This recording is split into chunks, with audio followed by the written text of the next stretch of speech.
temporarily lost Dr. J when he went. Let me see. Will he be here? Oh, he knows to meet here?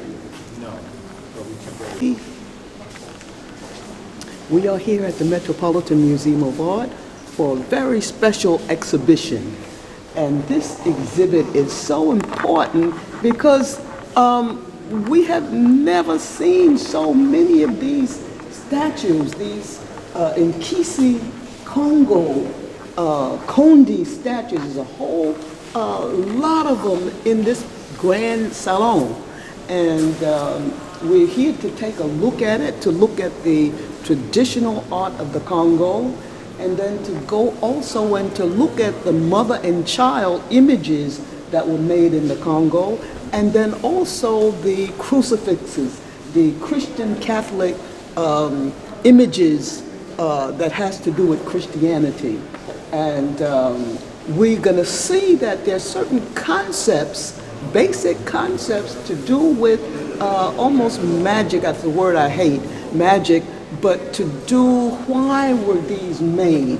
Because the Europeans at one point in the 19th century didn't understand the full meaning, and so they took these to be the savage, art of the savage people, the primitives, the curios, and so they were collected and valued, but valued not for the same reasons, wondering why was these made and what was its power.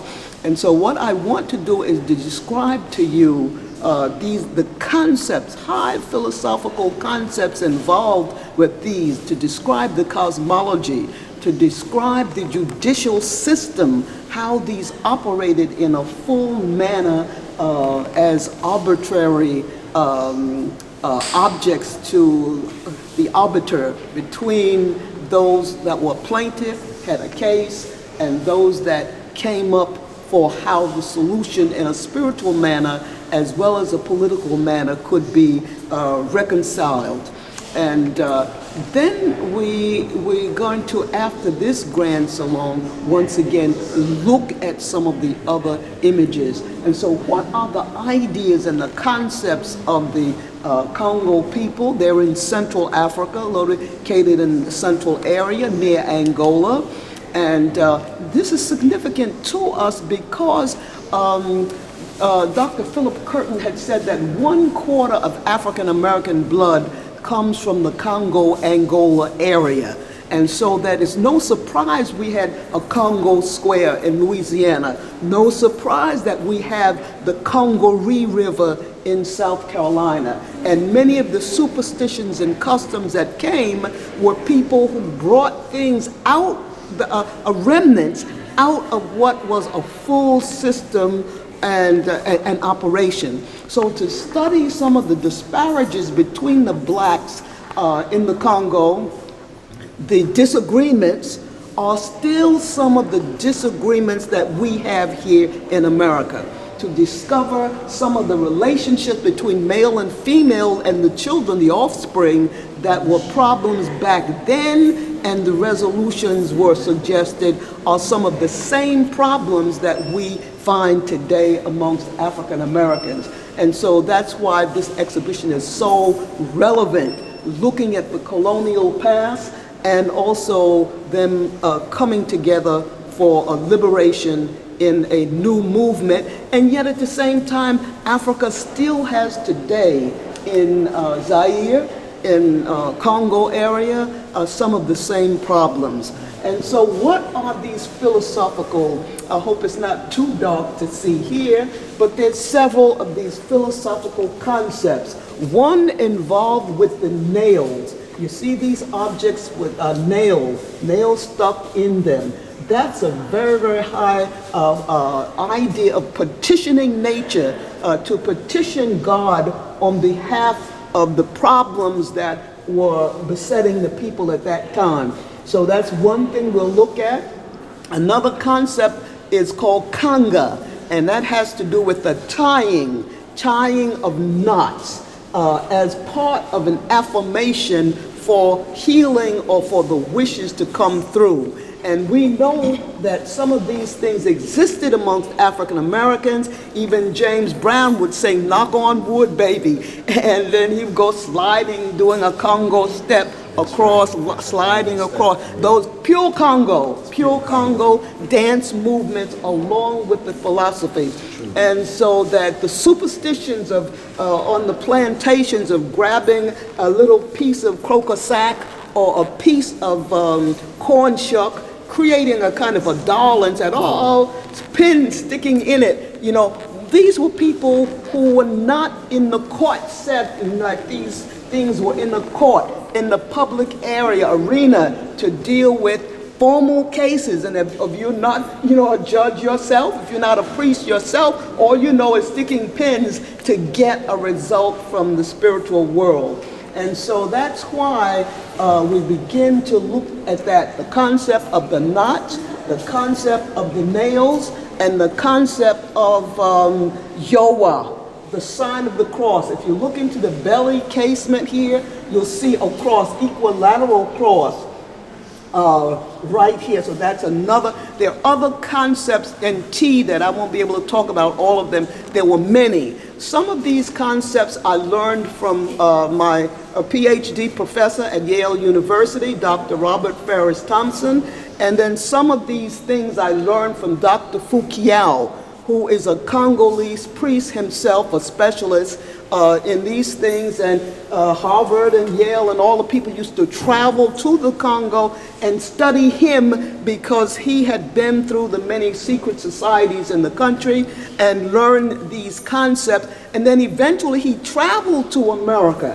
And in America, he lectured at various places, including Yale, but he also lectured for ASCAC, the Association for African Classical Civilizations, and that's where a large number of African Americans were able to take advantage of some of the things that he was teaching.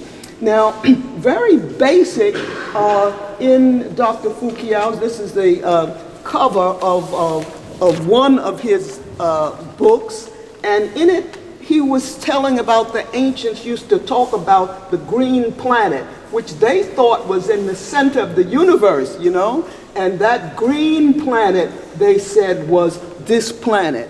And then from that, they grew a diagram. And that diagram was a circle. And the circle had a horizontal line in it. And so that horizontal line represents the genesis, the birth of all that is. And that center line called a Kalunga line was the division between the heavens and the earth. And it was an ocean, thought of as an ocean, symbolically, thought of as a mist, and that you could pass into the mist or in your consciousness. Some places in Sierra Leone, they used to think of it as black water, that you could go into the deep, and also radiance of the water. Dr. Sylvia Boone wrote about the radiance of the water, meaning to go into something that you could see on the horizon, but also the horizon of your consciousness, which represented the middle of the skull. That's where the Bible says, when your two eyes become one, your whole body shall be full of light. And so that cross line in the belly, inside of a circle, is indeed here where you talked about negative and positive charges. See, these negative and positive charges in a circle. So it's just a lot of these diagrams, geometric things to describe aspects of what it is. But the most noted symbol around what you're looking at here, the Kanga, is this. And this Kanga, once again, the horizontal line represents the water, the division between the cosmogram above and that which is below. And so in their theory, people are born in the black. You come because black represented a power, and you needed a power force from which to emerge from one dimension to another. And then once you did from Kala, you would run to the high noon of your life. And high noon was represented by the red dot. And the red dot was called Tukala. In this exhibition, we're going to see the word Tukala all around, meaning red. And it represents the high noon when you reach the apex of your destiny of who you are, and you can begin to work in a magnificent kind of a way. Leonard is showing us Dr. Wade Noble's recent book, where he is beginning to talk in a very, very profound way. He's a master psychiatrist, was head of the African American Psychologists Association, and runs a family institute in California.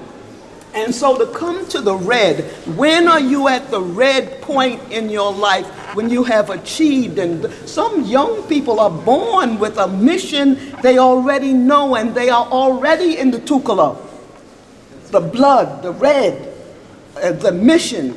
You know, people like Martin Luther King, when he died, he was, I've been to the mountaintop. I have seen. When you have been to the mountaintop and you have seen, then that's this point. And then you begin to move down the cosmological order into the white.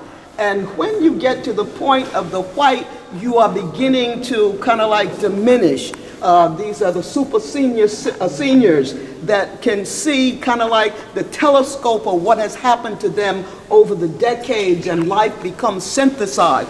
White represents the spirit world.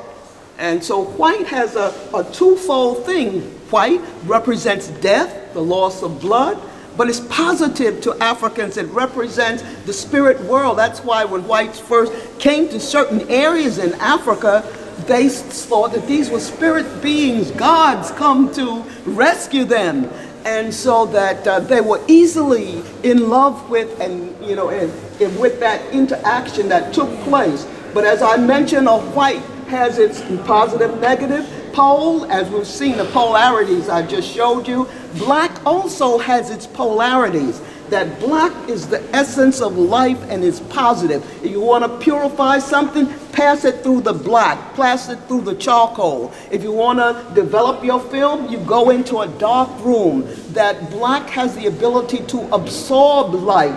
White refraction, and so thus we'll be looking at mirrors and glass. Mirrors and glass. Reflection and see-through kinds of concepts. And then black becomes negative. You know, in the black, there's an aspect of too much into one thing. So each one has positive. And then at the bottom is Musoni. Now, white also is a clay. We'll be looking at some figures that are totally white called Pimba, P-E-M-B-A. And Pimba represents kaolin, white riverbed clay, and at the same time it represents not just the white riverbed clay, but I mentioned it represents these other dimensions coming down. So when you get to the bottom, that's the unknown. The bottom is the Amen. Now there's a parallel to ancient Egypt with this. In ancient Egypt, you have on one end where you were born is called Khepera.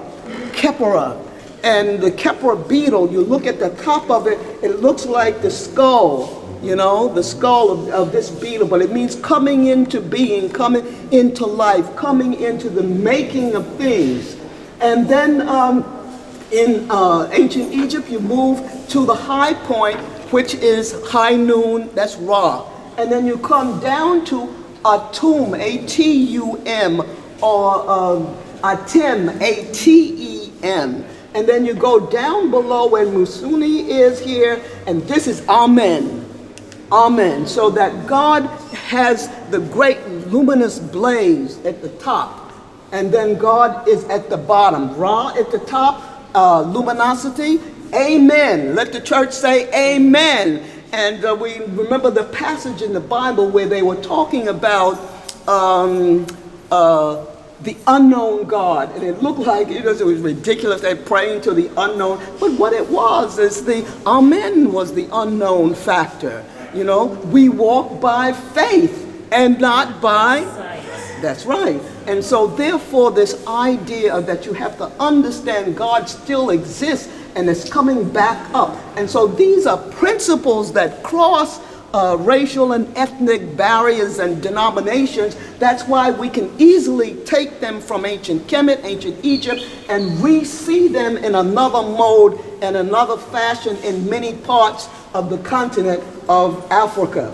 So that this diagram is very, very important, and it's one that we learned a lot from the good doctor. Okay. So many of these others were similar kinds of diagrams. Now, just more and more of them. Here's Kepra. Here's Kepra right here. And so if in this museum, here's Kepra. And this is what you will see. Kepra Pu. Pu is the idea to be, Pu. And the word Pembe means to be. Remember how Dr. Asa Hilliard had a whole thing on to be or not to be African, is how he said to be, and meaning to know your essence of who you are. And so Anuk Kepra Pu is I am that I am, to exist, to be in these ancient forms and religions. Now, if you walk down the hall in this museum, in the ancient Egyptian section, here's what you will see. I took a shot of that, and so here's a sample to show you the beetle here, and the above and the below down at the bottom. Where you get down there, here's what you'll actually see without my drawing on top to make it a special thing for you. But these concepts and then what does it have in the top? Dua, the symbol of the cosmogram of the stars. There is a symbol that is to Africa what yin yang is to Asia. And that symbol is a circle bisected exactly what you're looking at here, but with little circles in each quadrant section, each of the pi section, and that represents, when you look on the top of the head and you look down of two heads, you see 4 eyes, so it represents 4 eyes. And in all of the plantations in America, that was called the 4-eyed nigger. That was what it was called.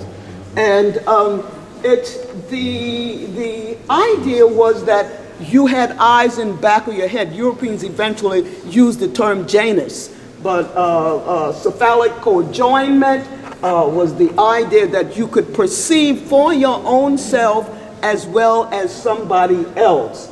And so eventually going to start to see how this became so important to the Christians, so that there was what was called a Maltese cross.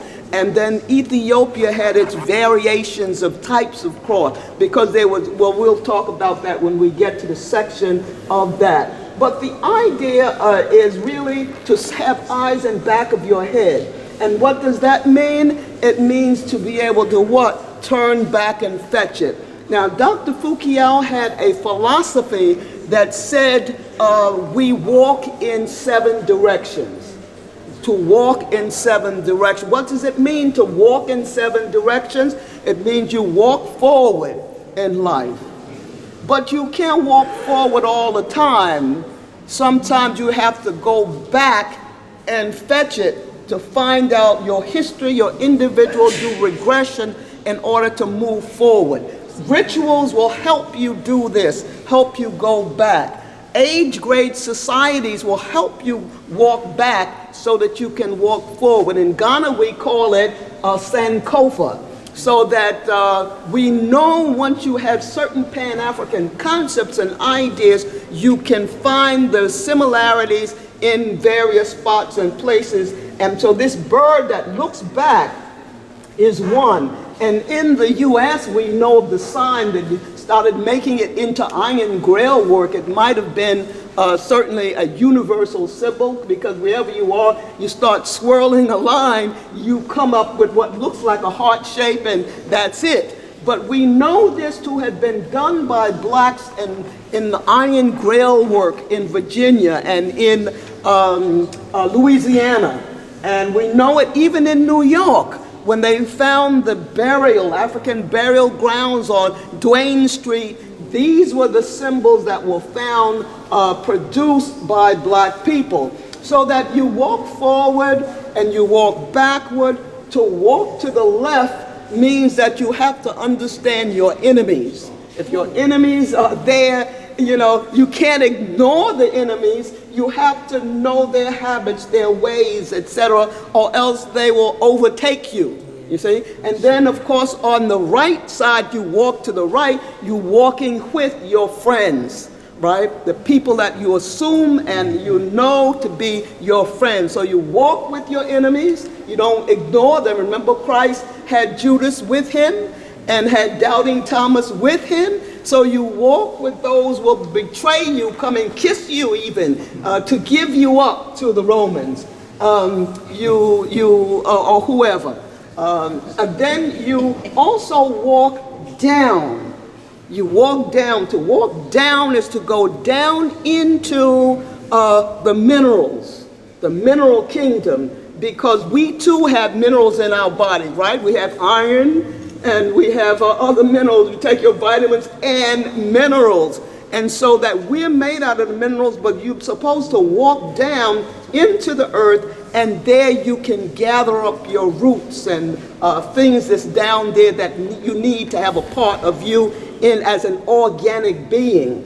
And then, of course, you walk up to the higher consciousness. So that's walking up, is to walk through. In the Kemetic section of ancient Egypt, they have spirit doors. And so you have to know how to walk through the spirit doors in order to begin to walk higher up than your own self that's grounded, because you have to be grounded. If you're too far up in the meditation and up in the spirit thing, it's no good.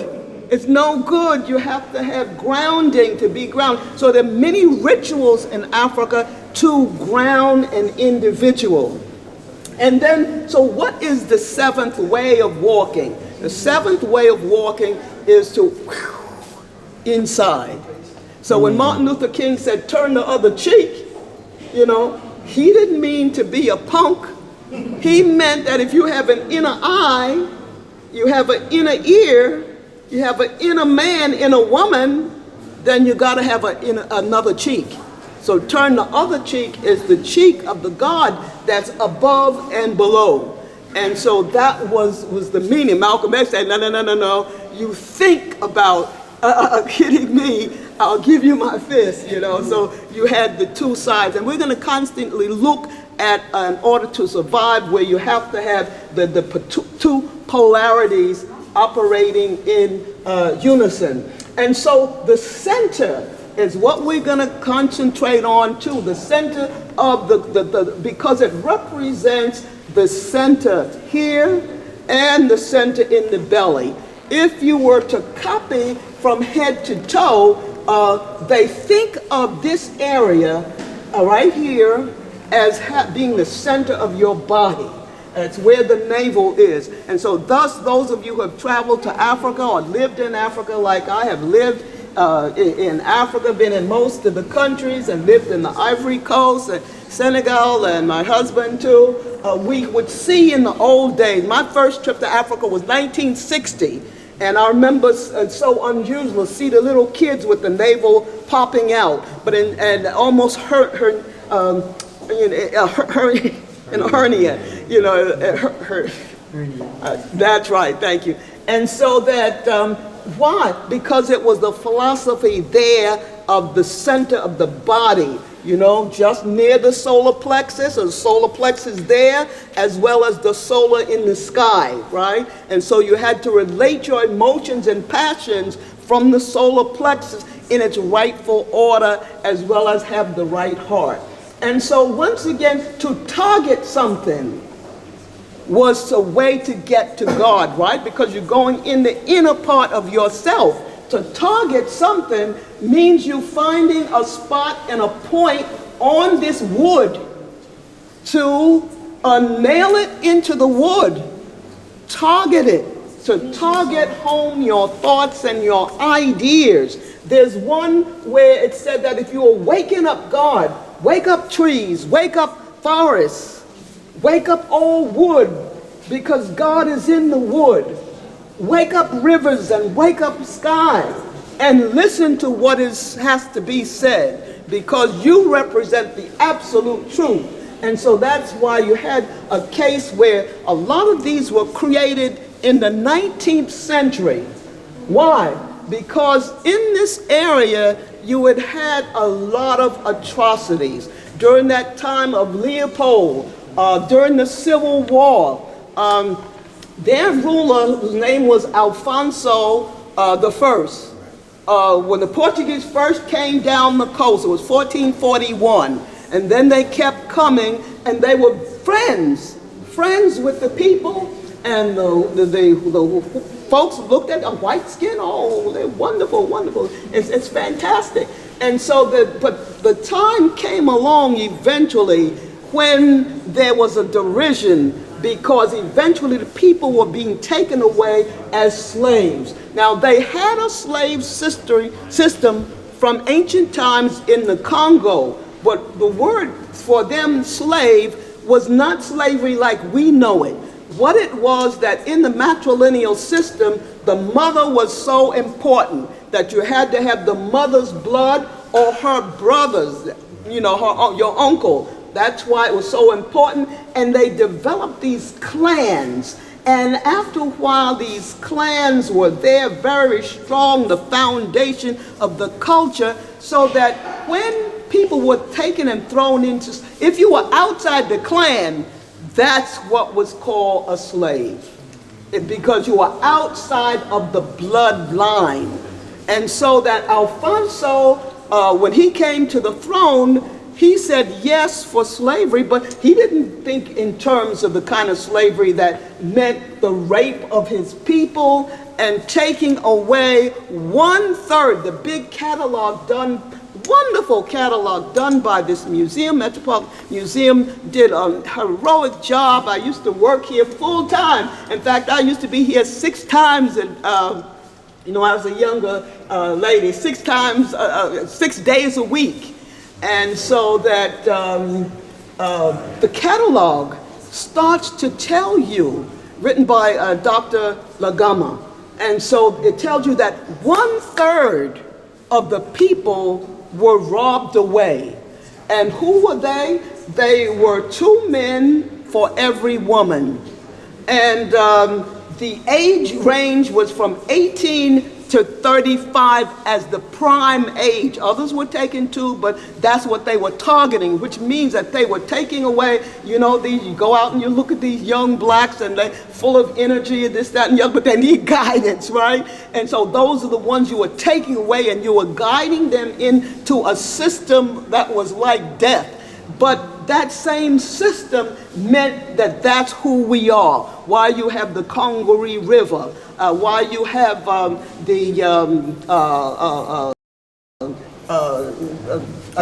Congo Square, why you have Congo Square, etc., because these were the ones that were taken away.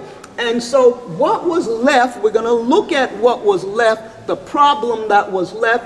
That meant the problem, 1/3 of the people that were left were afflicted with diseases. You know how you travel to a foreign country, you wonder whether you're getting the Bamako belly or what, you got to watch out for the water. So any kind of coming in with new germs and new diseases, people epidemically. So that happened in the Congo, where you started to have 1/3 of the people afflicted with the problems and fighting each other in civil war. as to what slavery is and isn't, or whether the Portuguese should be there to help or not. They're not helping. And so that's why these developed statues all around here in the 19th century to solve the problems that existed between the people because of this miscalculation and misunderstanding amongst them.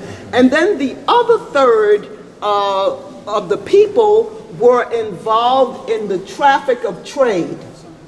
In the traffic of trade, they were involved with the trading routes that went from East Africa to West Africa to the north and up around Kemet. We have maps now that even show of the trading routes and the water routes, the wadis that we can see from satellite photographs that used to exist underneath the sand.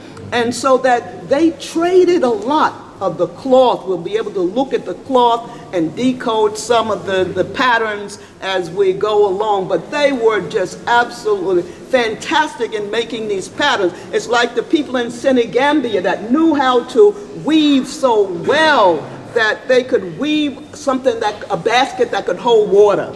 You know, what happened was at the American Museum of Natural History, Colin Turnbull mixed up the Senegal baskets with those from South Carolina. Then he said, oh, we'll just separate them again. And found that he couldn't separate them. Invited all the scholars and the people, nobody could separate the baskets. And they said, oh my goodness, these are the rice growers from Africa, Senegal, that were imported into the Carolinas, and thus they knew how to make these waterproof baskets, etc. And so that to study these is to study the awakening, the Nkundi, the nails. Now you see some of them are on the cheeks here too.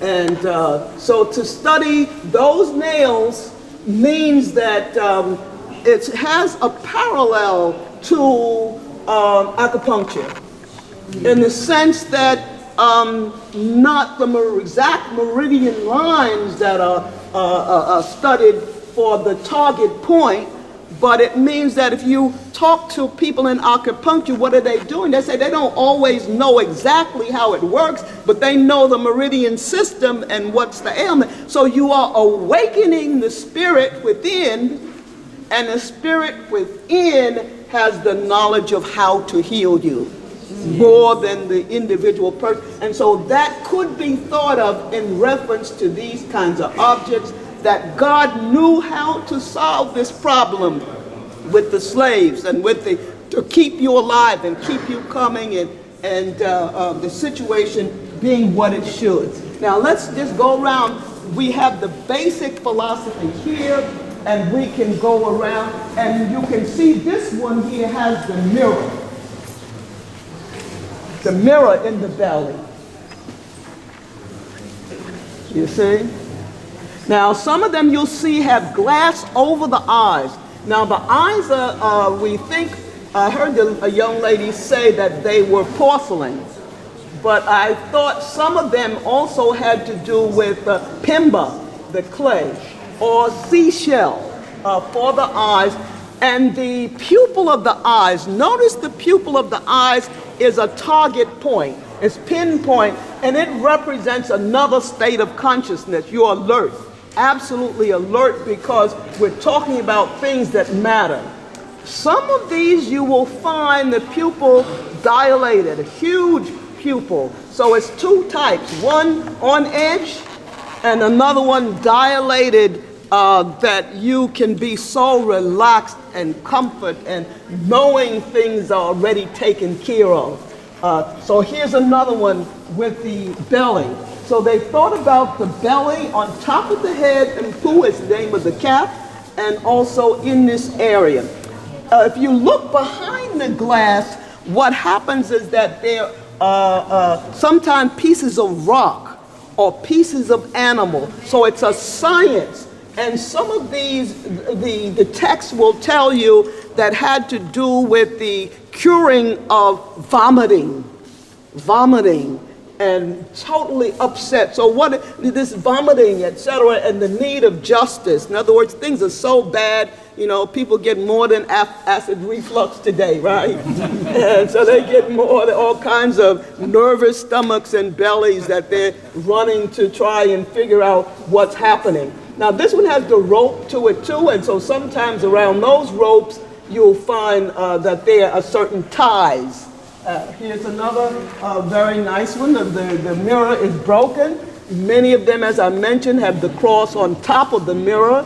And so it's this idea of refraction, seeing your face in these, and also looking through. The feet and the stance, the position. Dr. Ferris Thompson used to always talk about the stance. That he said, watch out when, particularly if a black woman, because it's a matrilineal society, but soon as she put her hands on her hip and cut her eyes, and so that was one of the South Carolina things too. Don't mess with whoever, even if she was a slave. Don't mess with her if she's gonna put her hands on her hip, you know, because she's ready to die. One of those women that said, I brought you into this world and I will take you out. No matter where you are in the USA, you know that saying and many others that are so heavily Congo. The figure is leaning forward just a bit, and this one has the seashell, known as the cowrie, into the belly. The seashell represents wealth, because many of these did not come from Africa, but came from the Indian Ocean. So it attests to the large traffic of trade that went backwards and forwards. When the fight occurred, the Civil War fight, so that the Portuguese could guarantee the winning team would be on their side, they imported mercenary soldiers. And the soldiers they imported came from Zanzibar, which is Tanzania. And so you had blacks to fight against blacks. Also the Hausa. And once again, it was easier to get the Hausa to fight against them, because if they were Islamic, they were eager to fight against what they thought was just a no-good fetish that was witchcraft, which of course it was not witchcraft. And so Zanzibar too, some of them might have been in that case, but they also said the Gold Coast. People in the Gold Coast came, you know, fighting. Sometimes warrior people fighting, don't even know what they're fighting for. It's like forever and ever wars and fights and people against each other. And then the other place is Sierra Leone. There were people in Sierra Leone, Hausa, because I guess some of them were might have been displaced because there were African Americans that came into Sierra Leone, Freetown. And so others might have just not known exactly what to do. So here it is. Once again, this one has the cross in it, and it has a nice display telling you the parts, the locations of power within these power figures. So lean forward, so it's a formula, set formula. Now the teeth are like that because they practice filing of the teeth. And one of the areas that I was in amongst the Igbo back in 1960, the old people used to actually do that too. You can make your teeth into little squares or file them where all of it could be little points or other kind of decoration. I mean, it's painful to think of that. I mean, who wants to go to the dentist, much less be filing on your teeth? But in certain places, they said they would send certain leaves, types of leaves that were sturdy with a coded message in it and let it come down the river, and then another group down the river would be able to grab a hold of that, and they would continue on. All right, now here are some too with the little skirts attached underneath the skirts. Sometimes you have a knot, and we're gonna find too that when Christianity came in, some of the saints, they would go and tie a knot for a wish and pull it. So the knot thing is really, they'll say magic, but what it is what we call affirmation.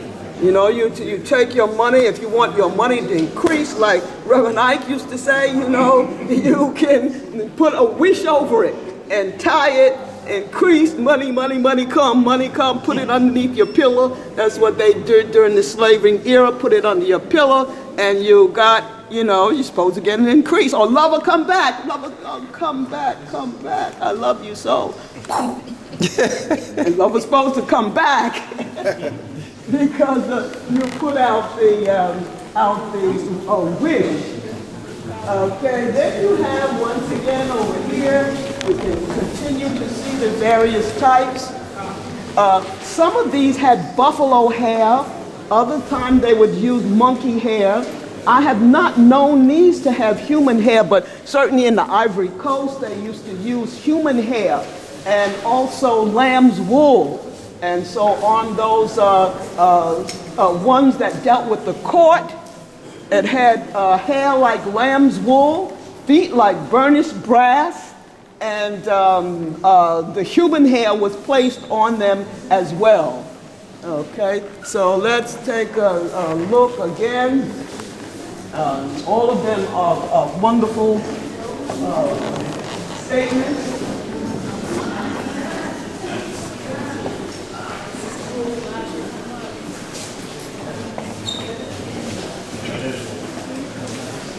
Now we can take a look at the mother and child images. As I mentioned, if you're going to take away the young men, ages 18 to 35, and then another third has a problem with health, then you have sometimes dead babies that are not being born correctly. You have aberrations within families because you have to bring in a polygamy that was not always there. And so thus these changing relationships. And so that some of these figures you're looking at are representing the plea for fertility. If you notice, the male genitals are so clear. Look how clear they are on this particular one. They are as clear as you would be making the scarification marks. And you had to know who you were. Your identity was so important till you were willing to have your body with all of the cicatrizations on it of the group and all of the signs and symbols of power and revival. So if you end up looking at all of these, they're very, very interesting. I wrote a book which was never published called The Image of Mother and Child in African Traditional Art. And I need to, even after this exhibit, go back. Now notice her eyebrows too are kind of like coming together. Her eyebrows are coming together. The child is being well fed. Her legs are crossed. And there's notches on her knee, meaning that she was on her knees praying so much until her knees look like that. And each one, just a combination of each one, some of them had symbols and signs of the leopard's claws or the leopard's teeth, because they were associated obviously with the men, because women didn't belong to the leopard society, but these were women who were becoming empowered. Every single one after the other. This one has the salute to the forehead. One of the carpet upholstery tacks was put right in the forehead. The detail that you could tell that, and these are supposed to be young women, because when you see a tie coming across the chest, a line coming across the chest, it means that when you're in Africa, you'll see they used to wear a long garment and bind it, together, not by safety pins or zippers, but by twisting it and turning it under. And so that represents them used to having something tied tight. So that in the pristine state, in order to keep the bloodline of the woman and her uncle pure, they had a lot of strict codes a lot of strict codes as to the young virgin, and she would never be out without some sort of an escort. So the escort would guide her, and they would tell her who to marry because her womb didn't belong to her. These were the instruments here, all of these sculptures for the progeny to procreate, to develop the entire society, that the society would not be lost, so that they took care of every virgin as to who she was going to be with and how she was going to be cared for.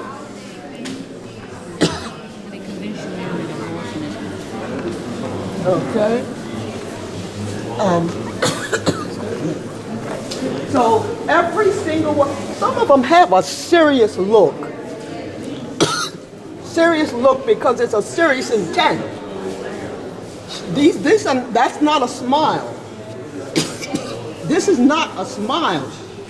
But I'm going to show you one that is a smile. So when Christianity came in, of course, these became your mother and child, your Mary. The model was Mary and Jesus. Mary and Jesus, Mary and Jesus. Now notice the eyes are dilated in this one. The pupil is dilated, a large pupil. But here again. And some of these babies, after a while, you'll see are not necessarily babies. Here's one prime example. This is not a baby. It has a male erect phallus, and the infant, so-called, is holding it erect. There's a couple of in here that show it being held erect. And certainly when we see that, we think about ancient Kemet, ancient Egypt, the story when Osiris was dead, they laid the dead body out, and erect was the phallus because the Osset, right, the wife, went up to God, pleaded to God, please, please, life, life, life. And so she flew back down, and there was life that she was inseminated, right? And so the child Heru, which represents Christ, the Christ was born. And so here we see that same thing in this particular one. So we notice too, once again, how are you going to make the male continually fertile without the male society being there? How are you going to do this with everything in the society going, haywire? And you know that Black Lives Matter. And so here again, if you look at this one, another also holding the genital and then the female breast is a procreation. May the males not die out altogether is the plea. Others you'll find the hands held together and almost as if the hands are rubbing together in the form of a prayer. And then others, the baby, so-called, will have the hands like this. So we can study the facial expression. And once again, this one has a smile on the face, with the baby. So that's a sense of completion. All right, here, oh my goodness, this is the one that is the best example of holding the phallus and the smile on the woman's face. You see, because she's producing. So what is the relationship that Freud was trying to talk about all the time? The relationship between mother and the male child. Here's one with the hands clasped. When we get to the cloth, we'll be able to study those cloth patterns.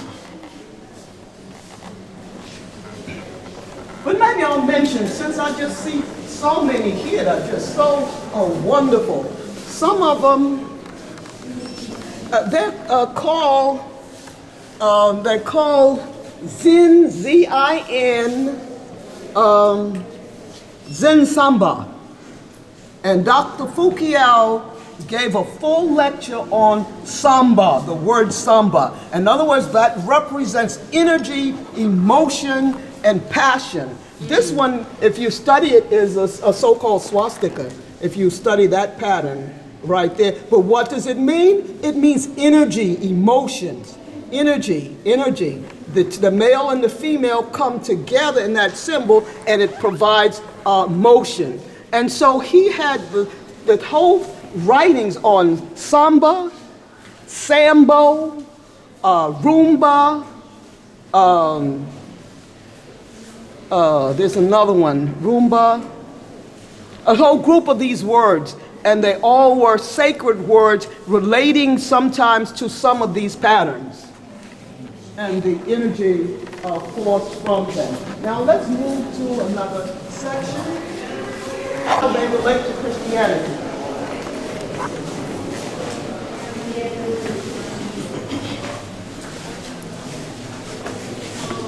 Oh, here we have a bedpost. Now, with this, I told you they guarded the young womb because the young womb of the virgin girl belonged to the whole family. So they had created a bed, and these were on the post of the bed. Some of them were larger inside. Now, when you had a division of work in the old traditional days, the men were responsible for clearing the land and also making palm wine and making oil.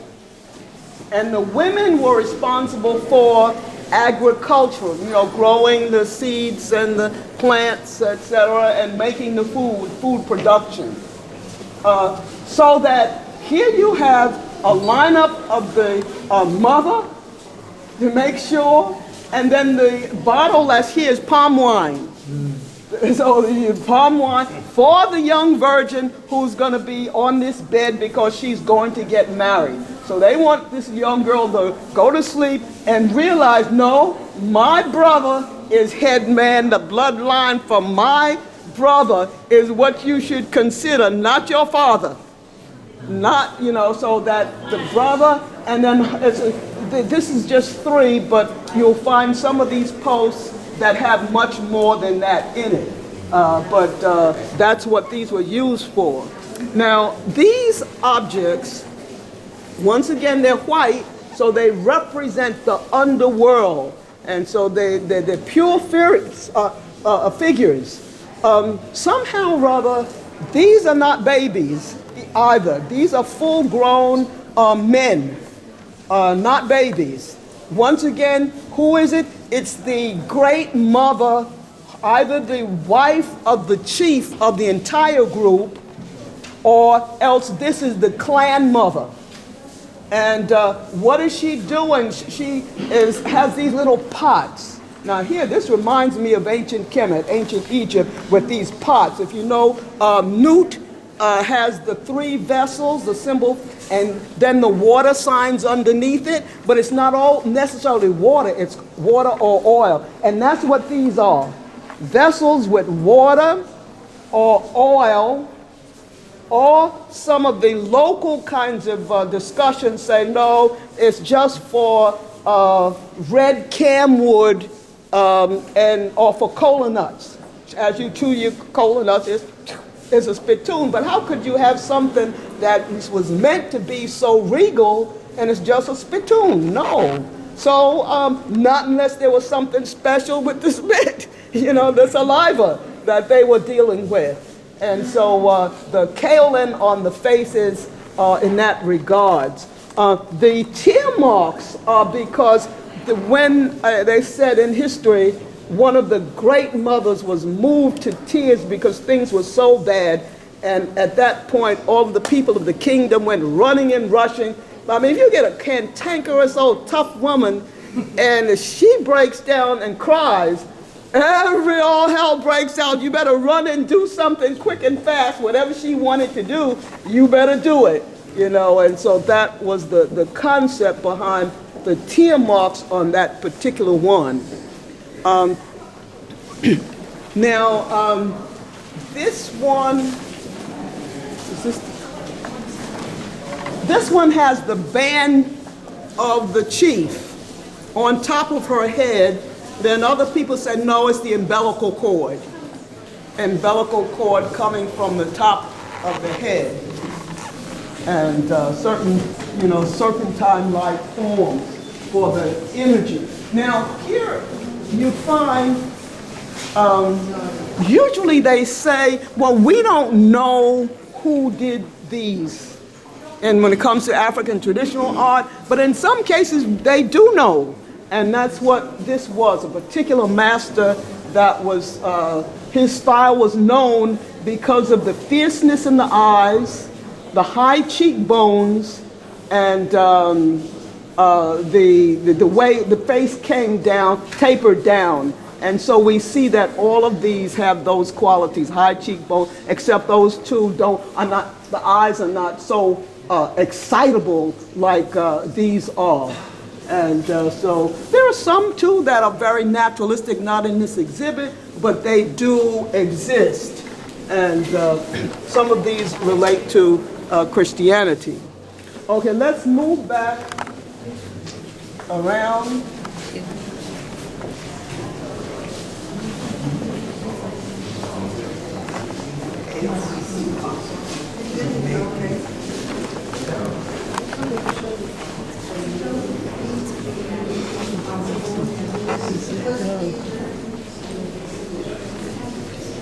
Okay, let's see where's Stephanie go. She went to get some water for you. Oh, no. She shouldn't do that because I need what you had. I have water in my bag. She knows I always carry a little some liquid. Okay. You want to come back to this? Is there somewhere else? Okay, let me come back to this one then.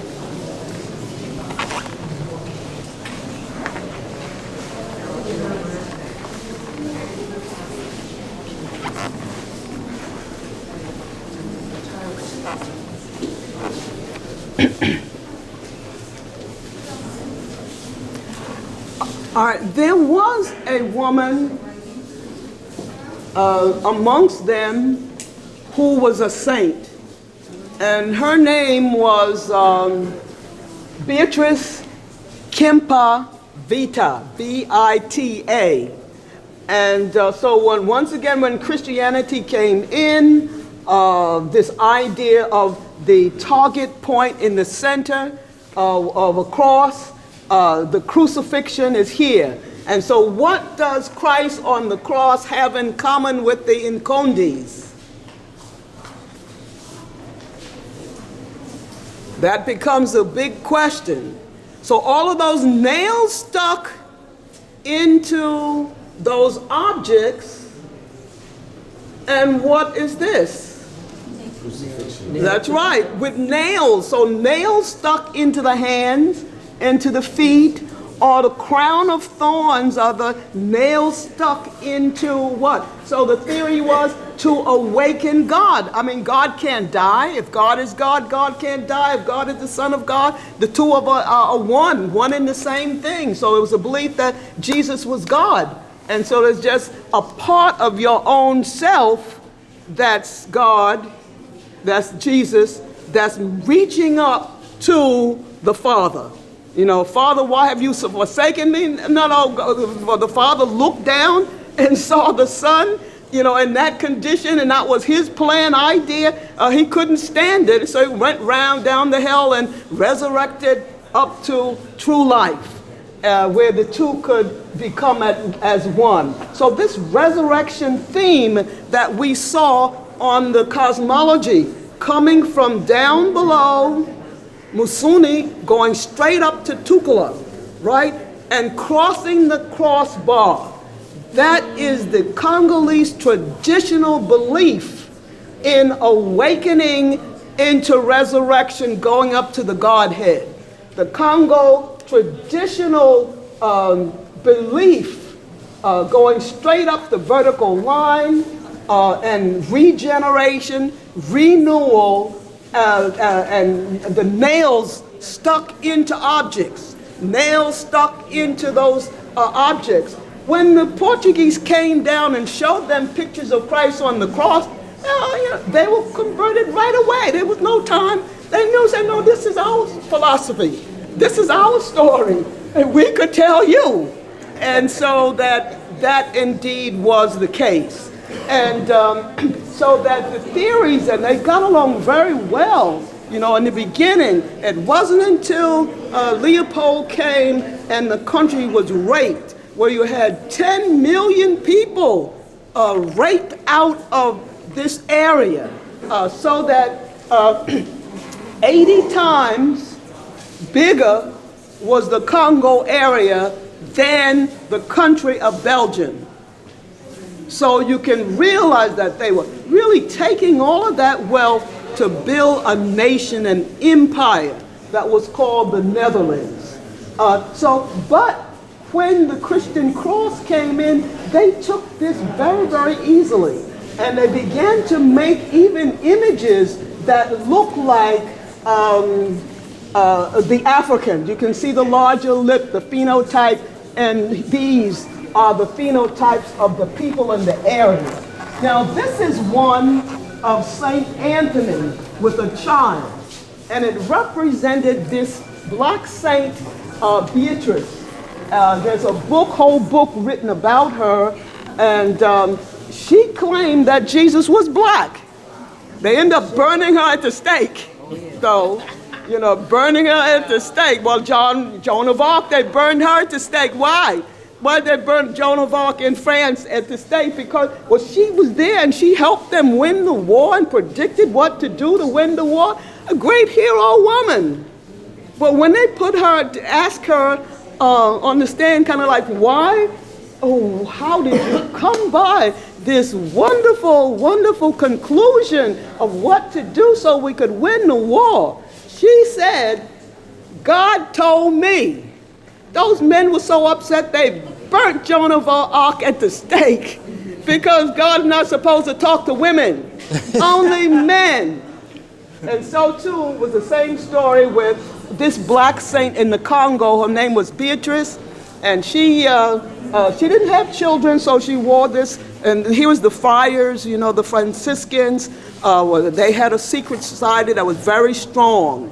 And so she they loved her, and other men loved her.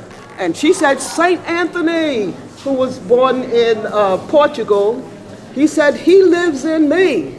And so they liked that. So they took her, because some of them were celibate and interested in feeding the poor and healing. And you'll find two things. Whenever you find horrors, there's always some group of people that's benevolent and trying to undo whatever is horrible, so that we can't say absolute blanket statements all the time. And so that's the way it was. But what happened was she eventually had a child. And so those men said, what? We're celibate. We don't want you anymore. So the whole movement that was called Antonian, meaning after Saint Anthony. So some of these figures are really her, or is it Saint Anthony? Because it said that this saint lived inside of her. But then you turn around and you look at Jesus on the cross, and he's got awfully large breasts. And so that this idea of Jesus travailing on the cross, travailing was a word used for women in labor. And so that's why a whole pack of this kind of stuff never made the Bible. You know, they didn't pass the Constantine that was patriarchate, because this was an example of going from those mother and child figures that we saw into dealing with the woman as a patriarch, the matrilineal system that was there. Okay, all right, now let's see. We talk about You want to go only on the five. side, or that's the right side? Yeah, this is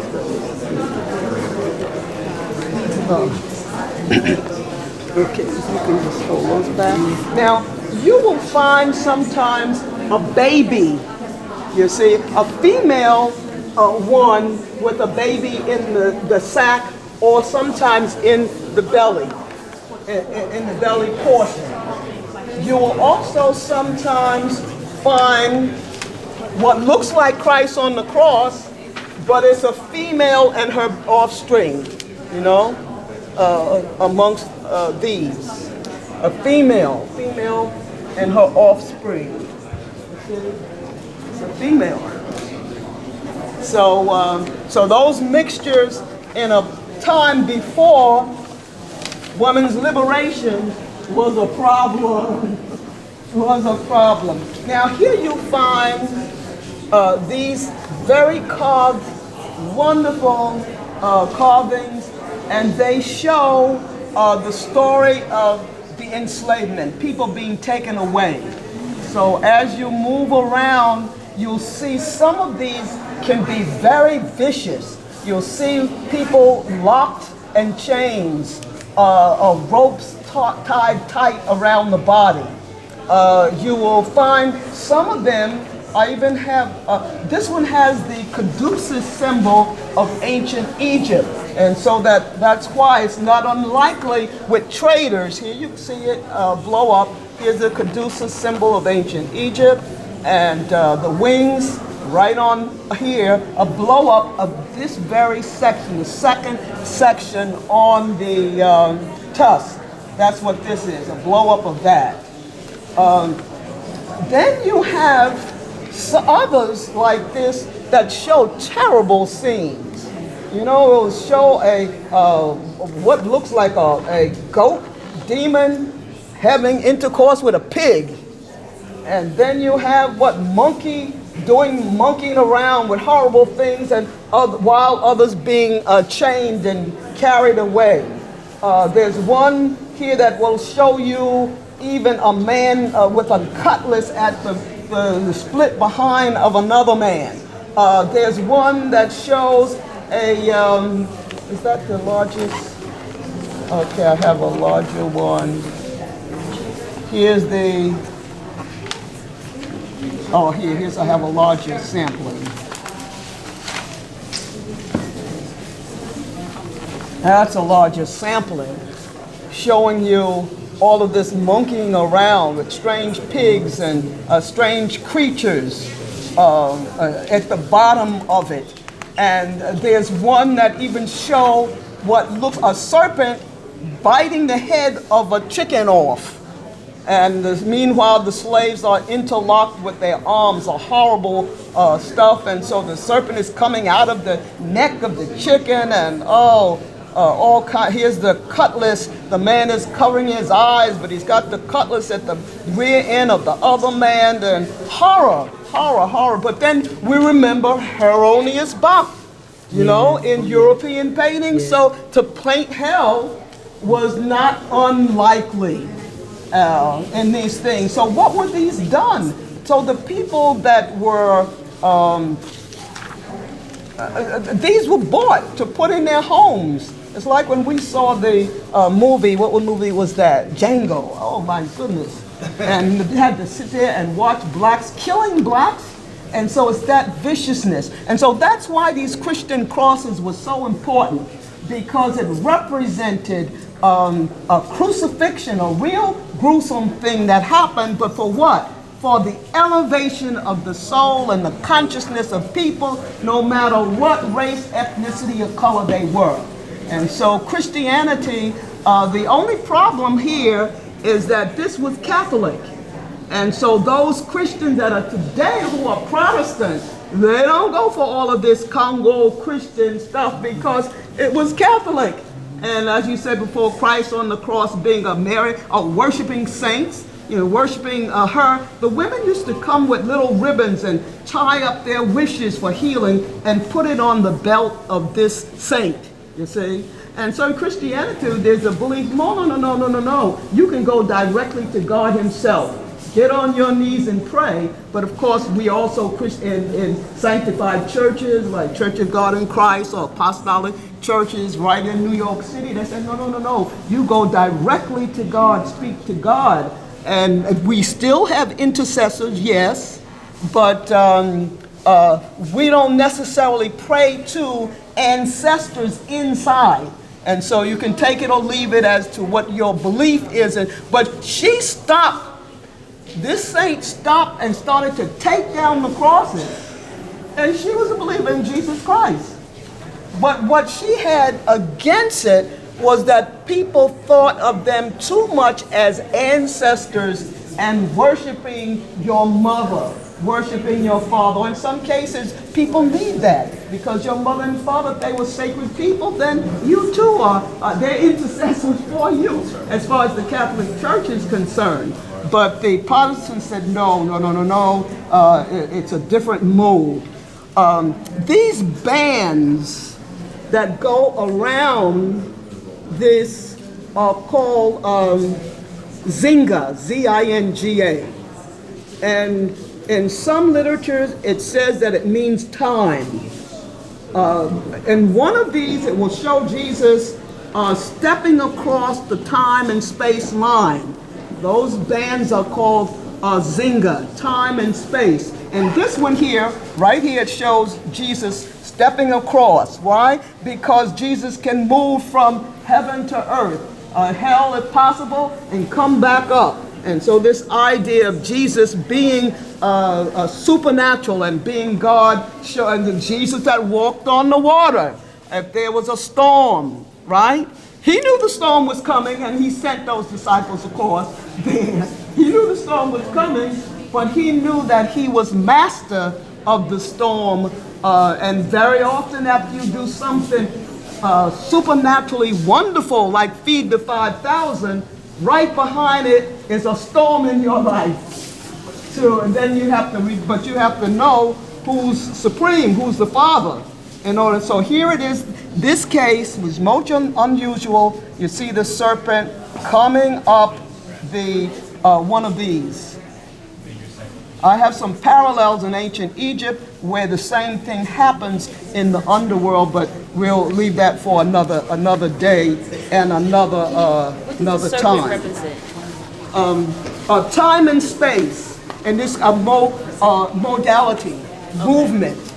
You see, so depending on the context, whether it's an evil serpent or serpent with wings, so that there's the rainbow serpent.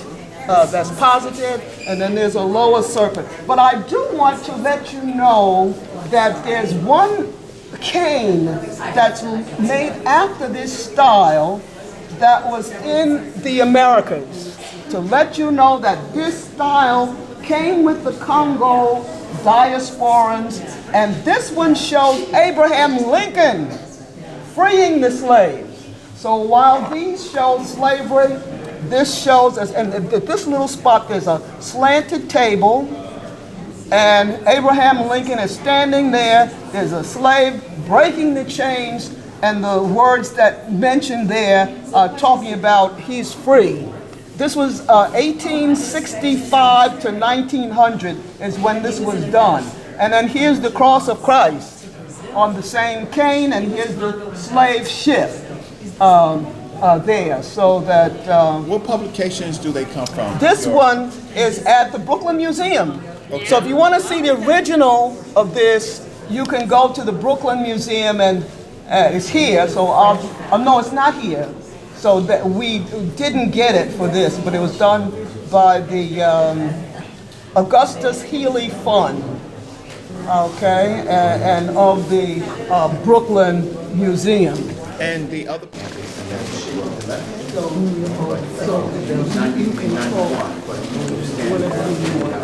Congo Zaire. I mentioned my first trip was 1960 to Africa, but Leonard has some valuable diaries that he wrote while he was in the Congo area.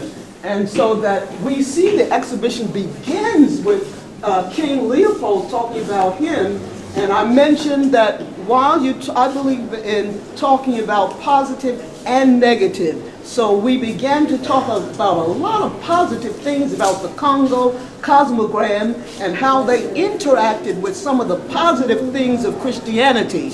And so while you had all that positive, there was also negative things that we don't know how to fully represent in museums because we don't want to scare the people to death or out of, you know, and yet there's a certain aspect of history. So he's going to tell you the rest, and that'll give myself a break. Great job. Hey, hey, hey. Thank you, thank you, thank you. Well, family, it's as I said, it's always a pleasure for us to meet when we're doing serious things. And so my wife got herself prepared for this. I would ask you all just move up. But her life has been preparing her for this. She's one of the leading experts in the world on African art and culture and its interpretation and its relationship to other spiritual systems. So I've been married to this dynamo for more than 50 years. And she's a pioneer in the field. She was the first among us to go to Africa. She went in 1960, as she mentioned, to Nigeria. She was in a village. She was fascinated by the art of Nigeria, and she brought a lot of it home on her first trip. That trip was sponsored by Operation Crossroads Africa, a minister in Harlem who grew up in the bottoms of Knoxville, Tennessee, in the worst type of conditions of our people, developed this mission to link Africa and Africans in the Americas. And part of his educational training was at Lincoln, and it was at Lincoln that he met great African leaders like Nnamdi Azikiwe, president of Nigeria, and others. It was also at Lincoln that he met the brother who became Dr. Kwame Nkrumah, the president of Ghana, a leader in the African independence movement in the 50s. And so with this relationship between a brother of the soil here and the brothers from the continent, he saw the need for the link between us and the continent. So he created the program Operation Crossroads Africa, which was designed to take Americans, Canadians, white and black, and African Americans and African Caribbean to link up on the continent. And so Rosalind went in 60, other greats of our family went in 60. We got an exposure to Africa in the not in the tourist way, but actually in the village and in the culture. And so I heard about the trip. I was in Europe when she was studying international affairs in Europe, 1959-60 in Switzerland, in French, while she was in Nigeria. I got my African experience in Europe because I was looking for some partnership and some friendship in Switzerland, and it's very white. Very few black folks there. So as soon as I saw somebody black, like this brother over here, I ran after him. Brother, who are you? Where are you from? And he looked at me in his proper French and said, Je suis français. In other words, he was French. And so after running into so many brothers like him, coming from the Congo or Senegal or Mali, Ivory Coast, and saying that they're French, I got a little disgusted with darkies like myself. So I said, maybe I can find some brotherhood and some love in one of these light-skinned brothers like Brother Reggie here, because my biological brother is Reggie's complexion. So I ran after these light ones. Brother, who are you? Where are you from? And the same thing, Je suis français. And so it was clear to me that the mind of African leaders was not being developed to serve Africa. It was being developed to perpetuate the colonial systems. And even with independence, the minds were big, because independence was happening in the 60s and in the 50s and 60s. But even with that, the minds in our universities were being prepared to create and maintain neo-colonialism, the new type of colonialism. So I became aware that we needed some Africans that were conscious of what Africa was all about. And so Spirit told me to go to France. I left Switzerland, Lausanne, where I was studying, went to Geneva, went under Mont Blanc, came out at Lyon on the other side, got to Paris in the morning after catching that midnight train. And Spirit had me not go to Champs-Élysées. I didn't have the money.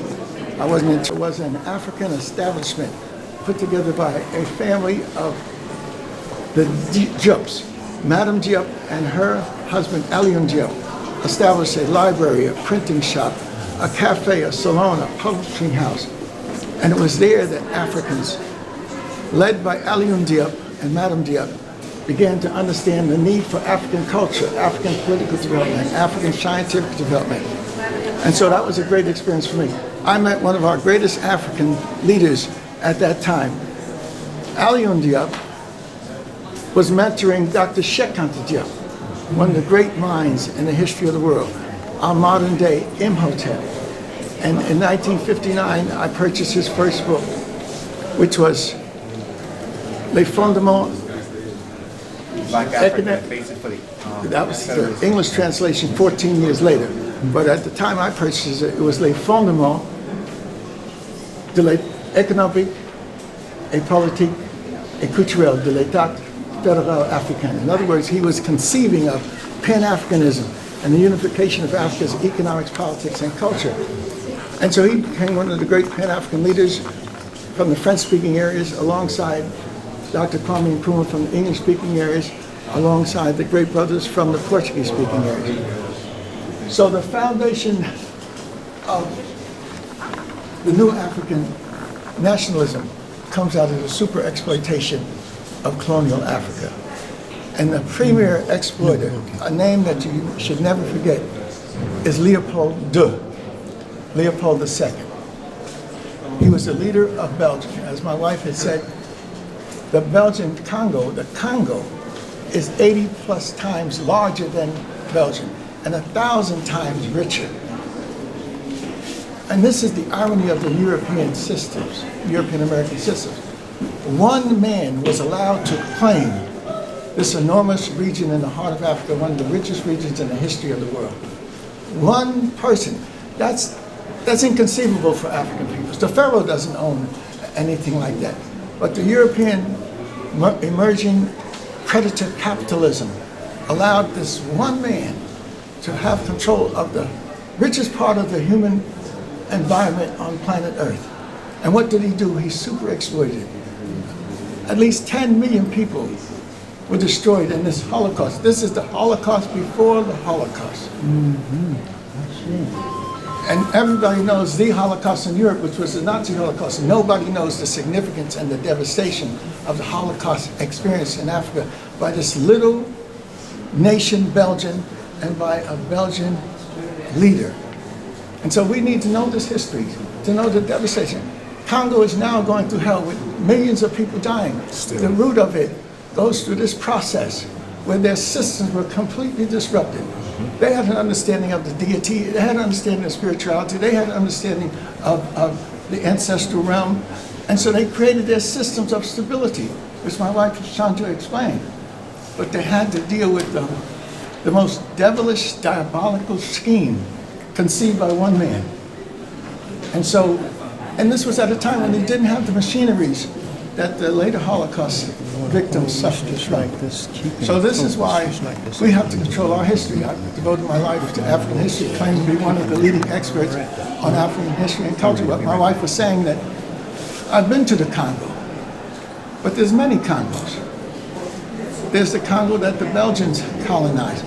After the disgrace of one person victimizing so many people, the Europeans met in 1884. Intense rivalry with and among the European powers resulted in the subdivision of the Lower Congo region into 3 arbitrarily joined colonies to be exploited by France, by Portugal, France, and the Belgians. What they are leaving out here is that in 1884, the Germans, who are always Johnny-come-latelys at sea, in terms of nation building, in terms of intellectual development, in terms of modern technology, even in terms of the slave trade systems, the companies that were started in the 1400s by the Portuguese and continued into the 1500s. But the Northern Europeans perfected the slave trading companies, the joint trading companies that established New York, for example, was the Dutch West Indian Company. That established Brazil was the Dutch West Indian Company. And Jersey was established by the Swedish Africa Company. Most people don't think of the Swedes being involved in enslavement or the Danes being involved in it, but there was a Danish African company. In fact, the State House of Ghana is a slave fort in Accra, Christiansburg areas, named for the Danish leader. The extent to which the Northern Europeans perfected the enslavement begun by the Catholic nations, Portugal, Spain, continued by France, but the efficiency of super exploitation and linking up what I call a four-way trade system. Slavery didn't start on the African coast. It started in the minds of the Europeans. And they met in their great cities, Amsterdam, Hamburg, Frankfurt, and then this Iberian Peninsula, at the great cities in France, Nantes, England, Liverpool, Bristol. Europeans met in these cities to figure out how they could super exploit the Africans and visit upon them a death which we still have not come out of. And we have to have it here. And, well, Reggie, let me deal with it. Reggie mentioned the partner of Arabs. There was an Arab enslavement in relationship to Africa 1,000 years before the Europeans. That's right. So that's clear.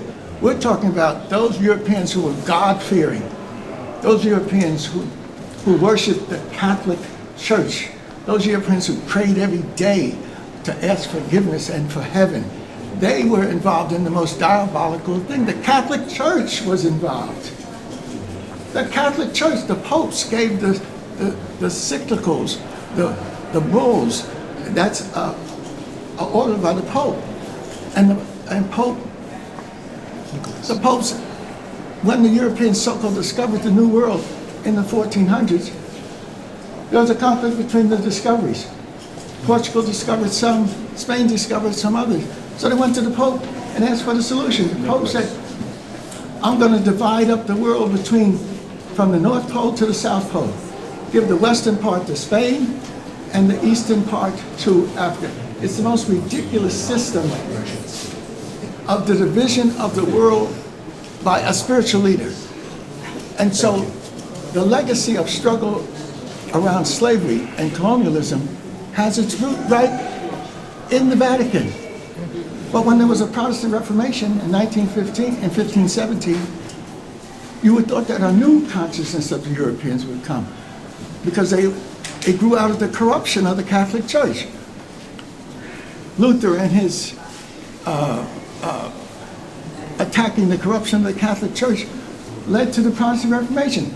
But the Protestant Reformation, the Northern Europeans became the most efficient enslavers because of their merchant context. The Dutch, the Brandenburg Germans, the cities of Liverpool, the French cities of Nantes, and it's unbelievable. These great cities that we think of in terms of achievement of Europeans were the centers of this profiteering from enslavement.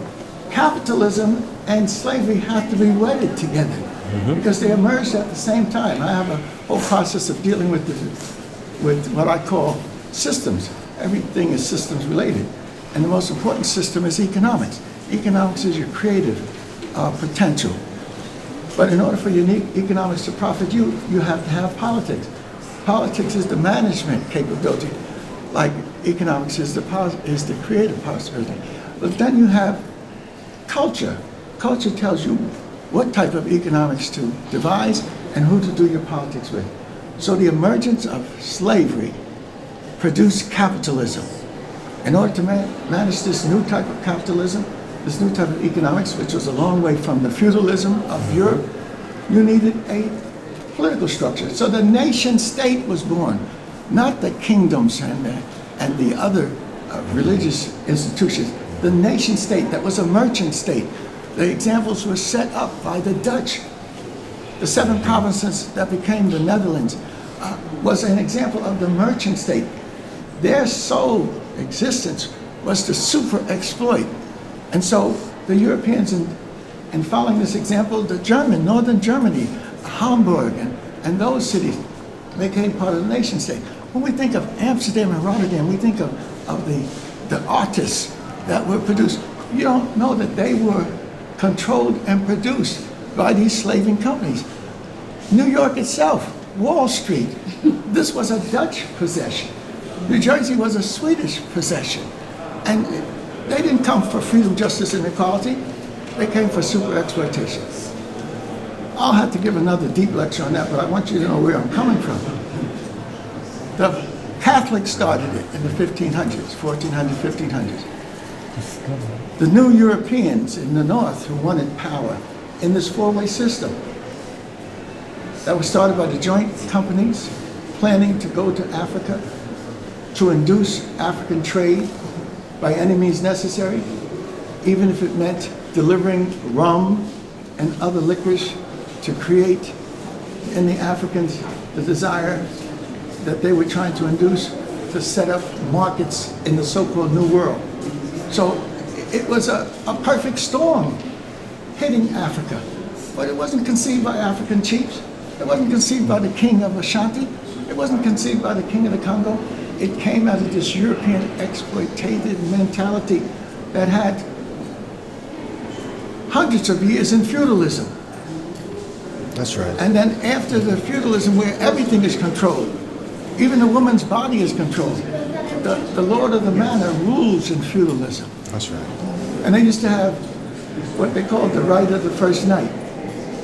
If a maiden in the southern part of the manor fell in love with a young man in the northern part of the manor, the lord of the manor had the right of first night. In other words, he had the right to sleep with her before they completed their marriage. This is the extent of the domination by people with power. The United States was not founded on freedom, justice, and equality. It was founded by rich white men with property and power. It was founded to create an independent operation from the British slave system. And so you can't make the British these freedom lovers and the Dutch these freedom lovers when they restricted it to people with power. You have that phenomenon even emerging now with somebody called Trump. He's saying it's power, it's the male domination, it's the right to control everything, to confuse anything. We've got something serious happening now, but that's a sign. The important thing that we need to talk about is that there are links historically with events. And unfortunately, the links historically have branded the Africans as inferior beings or even sub-beings. That's right. Fortunately, the last 100 years, the explosion of information about African culture, just as my wife has become an expert in the art and culture, and I have worked hard on political economy and whatnot, Dr. Clark and Dr. Ben on history. Over the last 100 years, the truth of our experiences are now being told. And so this is the story of the utter brutality of the Congo. And this is by a white scholar.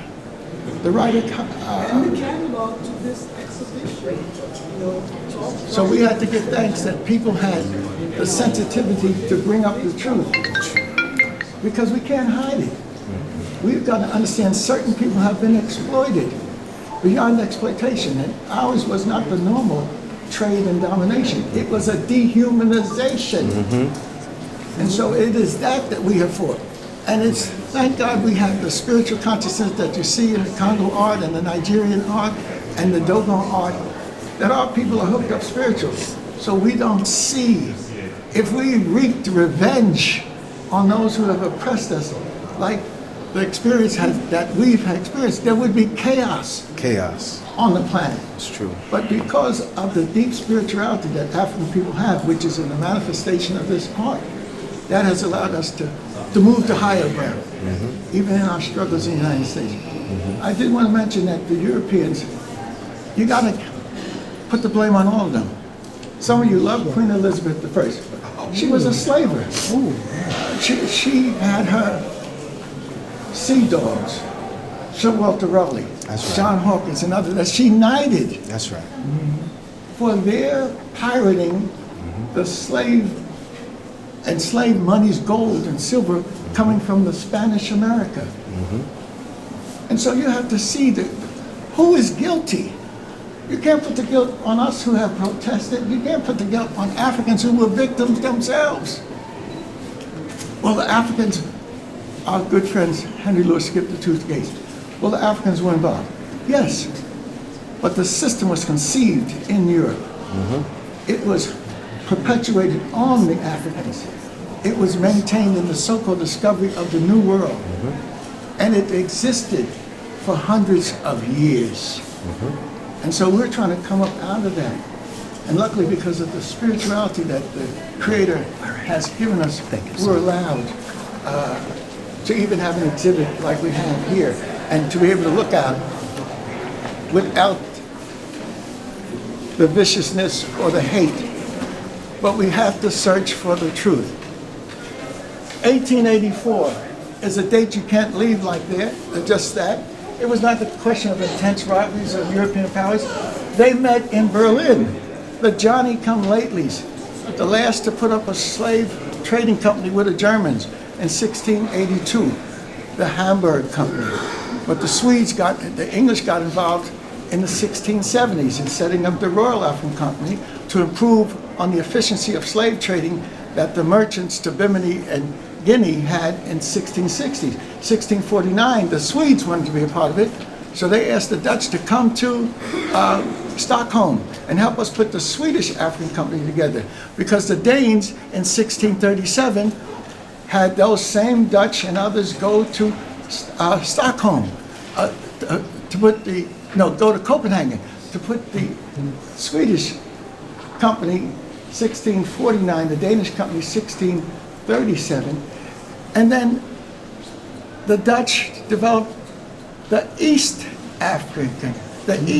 Indies Company in 1601. That became the model of these efficient slave trading operations that linked Europe to Africa to the New World. Those same ships. It was a planned process in which these joint African companies had political power, they had economic power, they had cultural power, they had military power. So we can't just look at the Dutch East Indian Company, the Dutch West Indian Company as some innocent operation for trade. It was a diabolical scheme to super exploit the Africans. And then the point that I want to make, and that this book really lets us know the significance of, after Bismarck had won the Franco-Prussian War, he wanted to be a part of this exploitation. And he called the European nations to Berlin. The famous Berlin Conference, which lasted a year and a half. And that Berlin Conference divided up Africa. Each African European nation wanted a piece of Africa. They all were there. The Americans were there. And so when we want to put the responsibility of the devastation of enslavement, we've got to have the right information and right sources. After they divide up Africa arbitrarily, we're still seeing Africans fighting over borders that were put in place for super exploitation of Africans. It's now super exploiting us because there's confusion. They're fighting. Millions of people are being killed over this border that was drawn here and this border that was drawn there. So the dilemmas we now face, we need as much spiritual power as these symbols represent to get us out of this dilemma, because it's continuing. Europeans are still insensitive to what they wrought. In the 1890s, after they had divided Africa, they didn't have the wherewithal to conquer Africa. But technology, the Maxim gun, which is the granddaddy of the machine gun, was developed in the 1890s. So the Europeans made a decision, let's go in and take the land. We could bring in 200 troops with machine guns, and they could knock out 10,000 warriors from the Zulu or whatever group. So you've got to understand how technology has worked in the super exploitation. America has benefited from this because in World War II, we beat the Germans out in the technology of atomic weapons. And so we became victorious. Now, the question is how and who controls cyberspace? And there's a rush to control cyberspace, and whoever wins will be able to continue to dominate. And what's the big prize? The big prize is Africa. And so we have to have our own plans to resist this super exploitation, knowing the full history, and then to build a new world for us, because no one else is going to do it for us. Thomas Jefferson said it best: all men are created equal, endowed by their Creator with certain inalienable rights. Among these, life, liberty, and the pursuit of Negroes. I mean, life, liberty, and the pursuit of happiness. These brothers have gone down as the great idealists in terms of democracy, and their heart was all into the super exploitation, and that's still going on today. So, brothers and sisters, look at Trump, but don't get it. Think analytically about what he represents. The phenomenon is happening again. Worshipping rich white men that will justify the super exploitation of all of us, white, black, women, and men. So we have to be on the lookout for understanding what Africans contributed to this. A value system of communal, cooperative, and collective. Communal, you live together, you share together. Cooperative, you work together. You do your farming together and you share the products. And collective, you have to be in the same space. Individual of the European says you got to run out somewhere and build a house way out in the suburbs and leave your family. The African value system says you live with your family, you work with your family, you share with your family. And so these sculptures represent value systems, deep thoughts and ideas of people trying to deal with the universe and the consciousness of the unknown powers, and people trying to deal with the powers within and finding a solution. And so we have to understand that we have a mission to go deep. I want to thank my wife for being a specialist in the art and understanding the great traditions coming out of our Judeo-Christianity, Islam. And so this is just the beginning of a process for us, brothers and sisters. We'll have other activities and other venues where we can go deeper. But you mentioned Theophilo Benga. And books such as this, we want people to read. Brother Reggie gave us an important clue, and my wife had said, make sure you mention Theophilo Benga, because a brotherhood of light has been established with our scholars. Dr. Ben and Dr. Clark had a brotherhood of light that exposed us to the real truth of our history.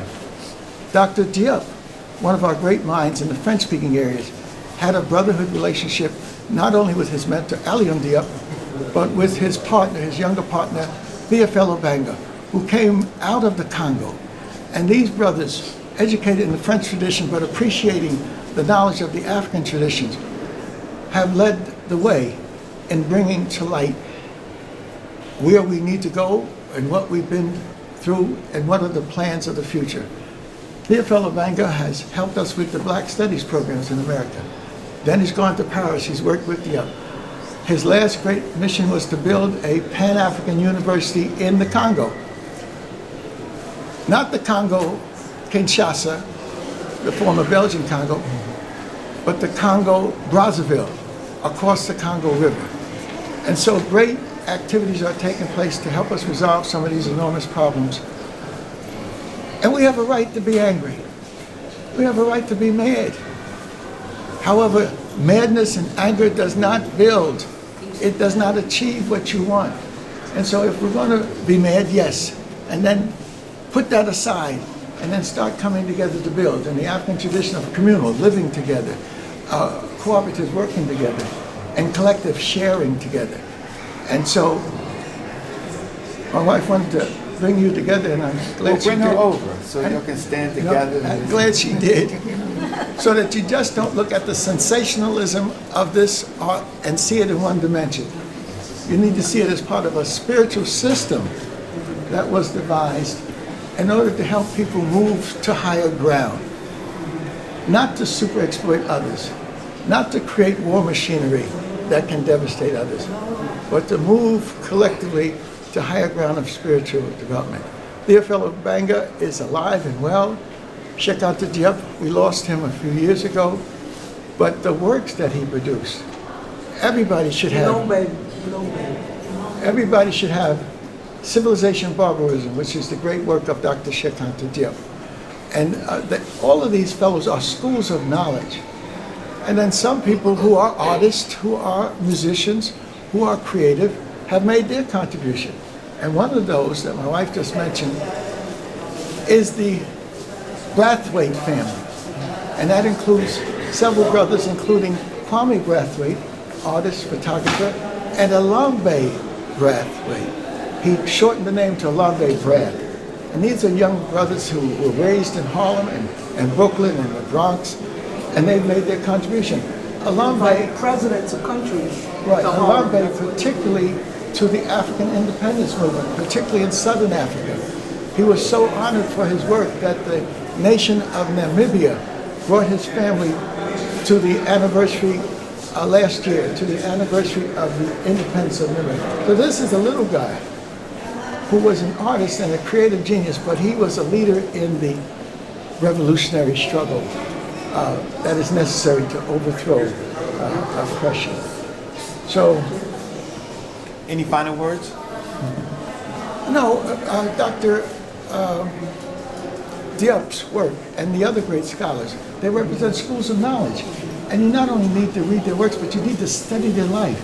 They could have made money. They could have been a part of the French system or the English system or the Portuguese system.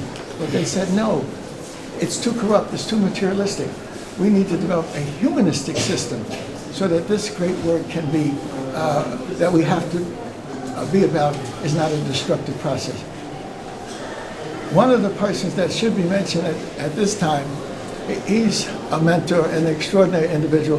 He understood all these systems, the systems in the Congo, and the systems all throughout Africa, the Yoruba system, the system of the Dogon, the systems of Brazil, the Concomblé and the rest.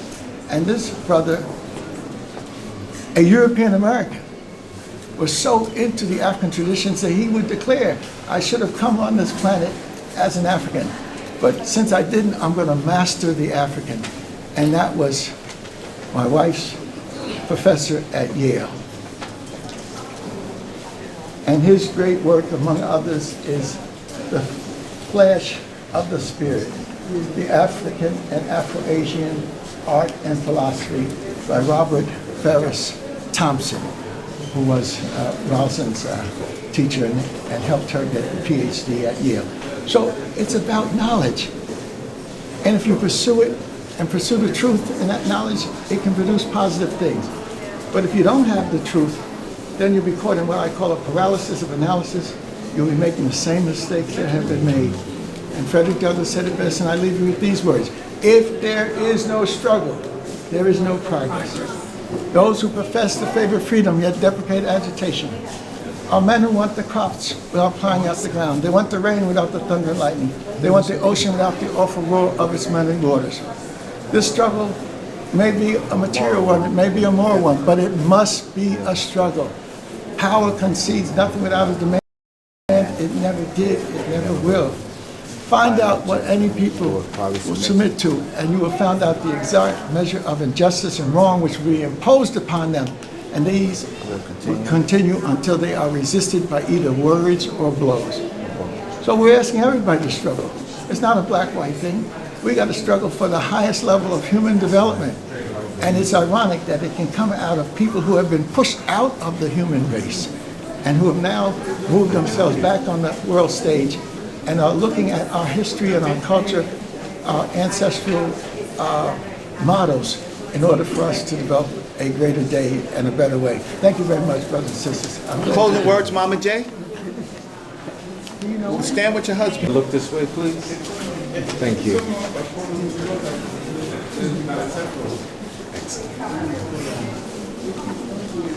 Yes, we're fortunate to have had great scholars, Asa Hilliard, Asa Davis, Ambassador Skinner, Elliot Skinner. My professor at Columbia. And they linked us to great European scholars.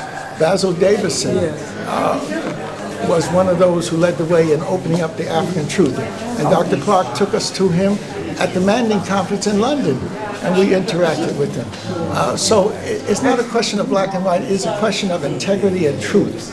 And so that's what we're calling And for. we can't leave out Dr. James Robinson, a minister, Presbyterian minister, who was responsible for me going to Africa in 1960. And where are you going in 1961? And then Leonard eventually went to the Congo area, and he was there during the turmoil. And we have a diary at home of him writing day by day what was in action, so that we're not just talking from our Theoretical readers, or but from intellectual. personal experience. Crossroads to Africa. And Operation Crossroads to Africa began formally in 1960 when my group came back from Nigeria. That's when President Kennedy said, yes, they have arrived safely. We will now begin the Peace Corps. Correction on the history. It was conceived of by Reverend Robinson in 1957, the first experimental group. Oh, yes. In 1958, but the first major group went in 1960. And Yes. my wife was a part of that. But what we're trying to tell you, tap into the truth and you'll expand your consciousness. Understand what people who have survived devastation have contributed. If we had the hate in our heart that might be justified for what has happened to us, none of us could survive on the planet. So we look for the higher ground. We look for the spiritual ground. So, thank you very much.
Jeffries said, this period is the Middle Kingdom, and the Middle Kingdom comes after intermediate period where Kemet was disarray from its success in the Old Kingdom, and then there was this huge period where foreigners were coming in.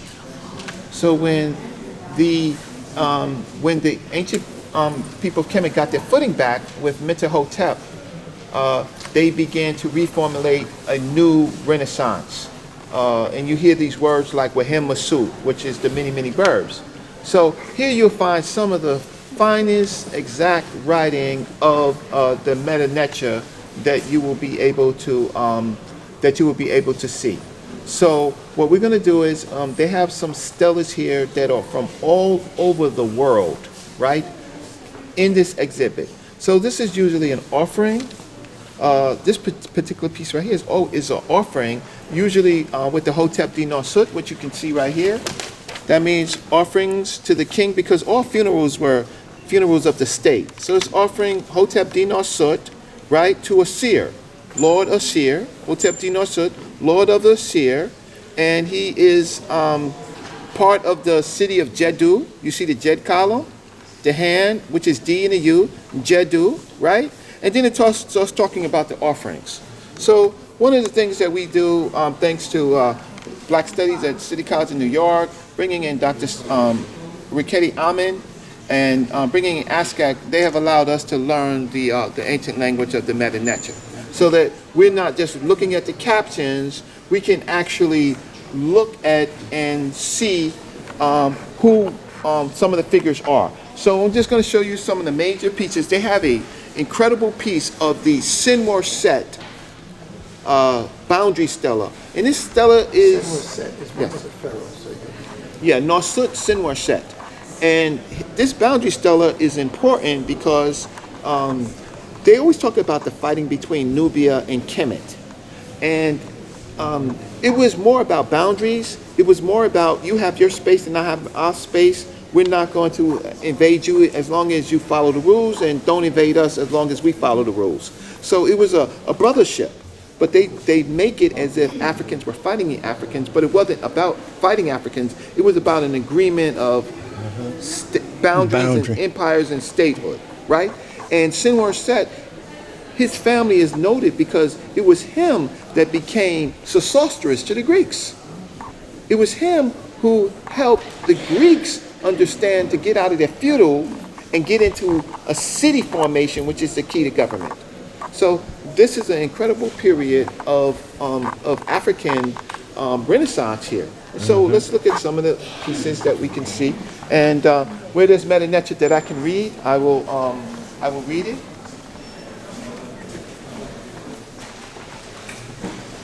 Who is this, Reggie? Well, his glyph says like Wahem Mabry, and it also says Mentuhotep. So this is Mentuhotep here. Where's his sister at? Right here. So here's Mentuhotep. You see the comb or the game piece, that's Men, and then that those two hands is T and U. So this is Menta, and then you see the Hotep here. So he's Mentuhotep, and he's also Neb Wahem Ray, and they talk about there's the Neter, the famous Neter, divine sign, and so now we know who we're talking about. We can look for it with our own eyes and see some of the things that we're talking about. So now, are you saying he's the founder of Greece? Are you saying he's the founder of Greece? No, Mentuhotep has after Mentuhotep ultimately comes Amenemhet, and after Amenemhet comes Sinwar Set. Sinwar Set now, he is famous because he goes out of Kemet to civilize other people. His idea was, if we civilize these other people outside of Kemet, maybe they will stop the fighting. So what he did was, he went as far as Greece, and that's when you get into Stolen Legacy, where you have these mystery systems of other people, like in Cyprus and things like that, learning the mysteries because of Sinwar Set. So the early Greeks talk about him, and they make him a god, but his name is Sesostris. Sinwar Set is the Greek Sesostris. And who is this? Some of these are commoners or regular people, and some of these are in the image of Mentuhotep. So I won't know until I see some Meta Neter, right? I can't see by a picture. So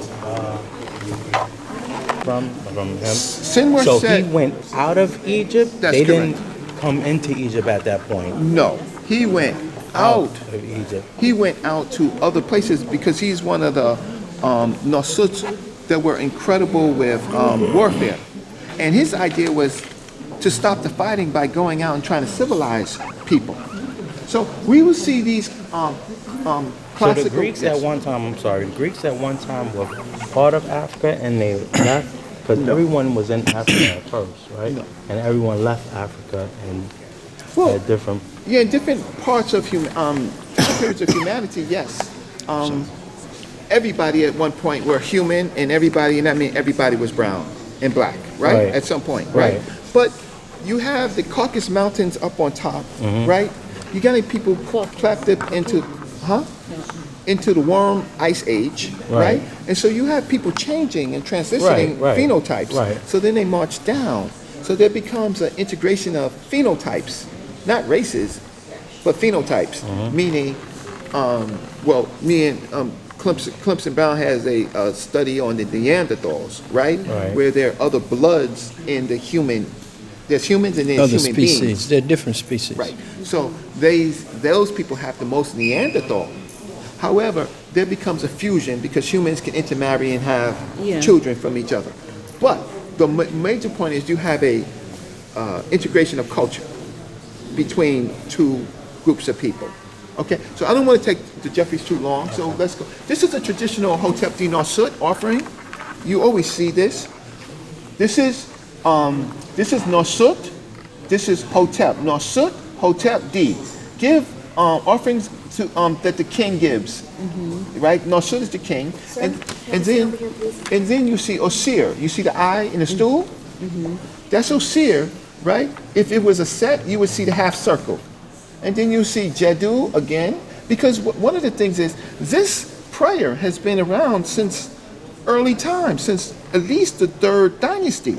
So what they do is that they bring their sacred prayers with them through the different periods. Okay? And this is the offering, and you see the offering, they're not vegetarians, they have a full balanced diet, right? But this is an offering, and this is what the deceased who's sitting there would want to enjoy in the next life. So if you're sitting down, you can see. These are what you call astracans, where they wrote on shards and pottery shards, right? So it's important to know that there were several different languages going on at the same time. There's the proper Medu Neter, which is the priest Medu Neter, but then there was the common writing. And the common writing would be more, it would be something in the household, something newsworthy. And so you have an example of that in this period of So time. was this the oldest communication in terms of writing? No, this remember, we're in the 11th, 12th, 15th dynasty. So writing had already, yes, it's but they have their style of the Middle Kingdom. They introduce new words, new grammar, right? At the same during this period. So there's new things happening in the world, and so they add to it.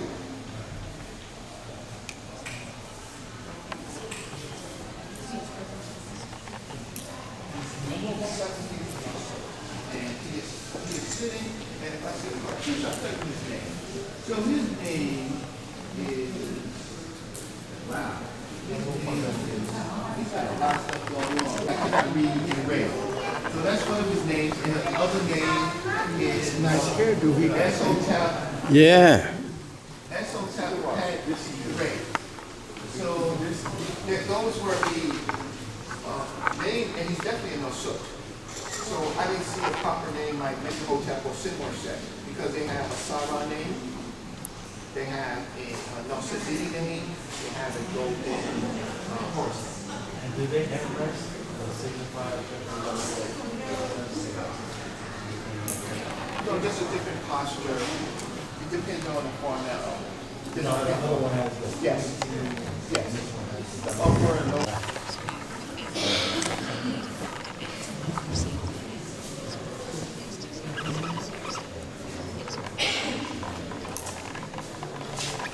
That's beautiful.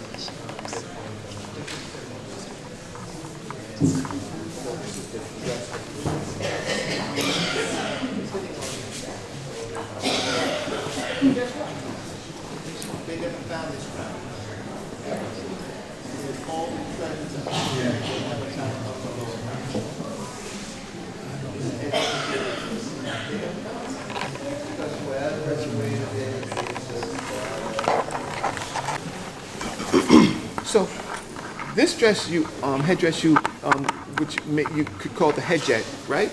You see it often, but the interesting thing is you've never found one in the treasure.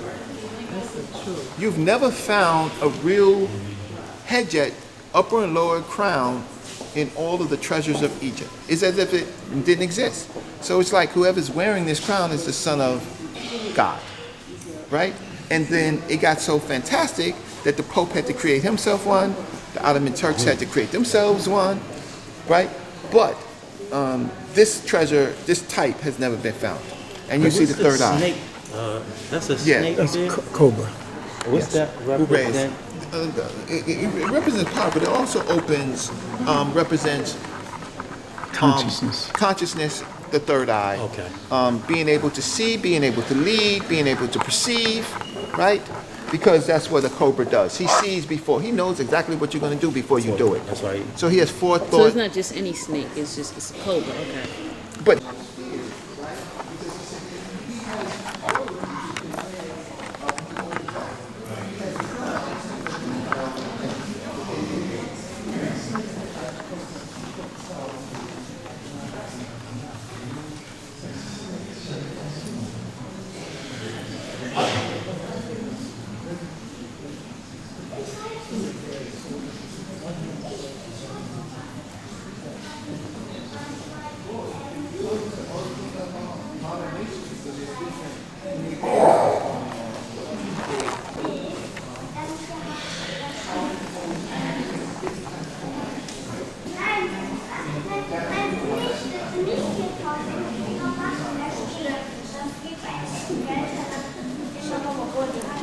so Clemson, I'm going to move past this area because this is what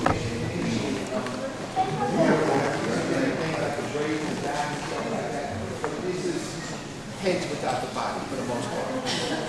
Meaning whether or not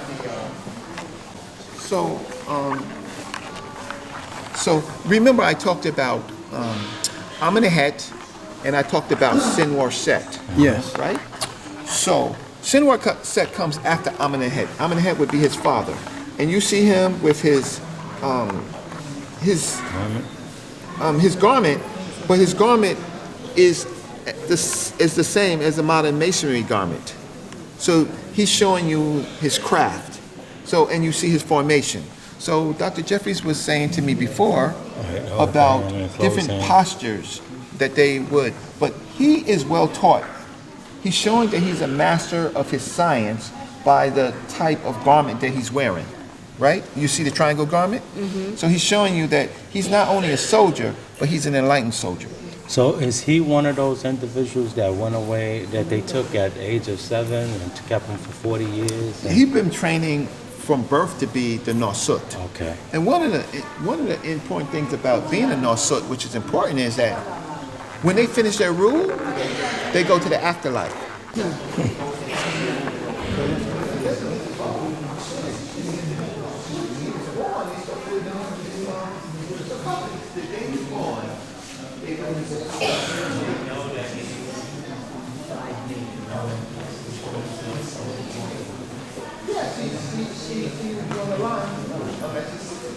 But if he doesn't get his job, because there's no invite, there's no code, there's no civil war. They're all in this post. Yes?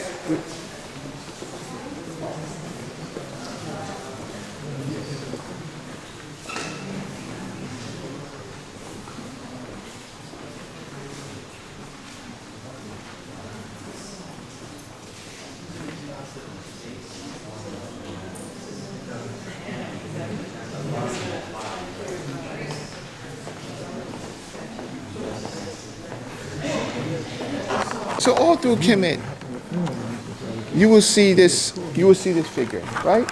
And his name is actually Hu, right? And we call him the Sphinx. Right. We call him Hu because it's effective speech or purpose. You also hear a name like Horus in Heru in Haket, which is Horus in the horizon. And they call him the Sphinx. But what it represents is man over his beastly counterpart. Man has evolved from the beast until the enlightened person. But he's still the beast. But he has manifested. So he has all the line attributes. And he has control. But he has control over it. So, of course, it goes with kingship and stuff like that. It goes with kingship and queenship, right? Rulership. That you have to his kingdom, you have to manifest yourself out of your lower extremities into something. And that's something our community has to do And more. Africa is the only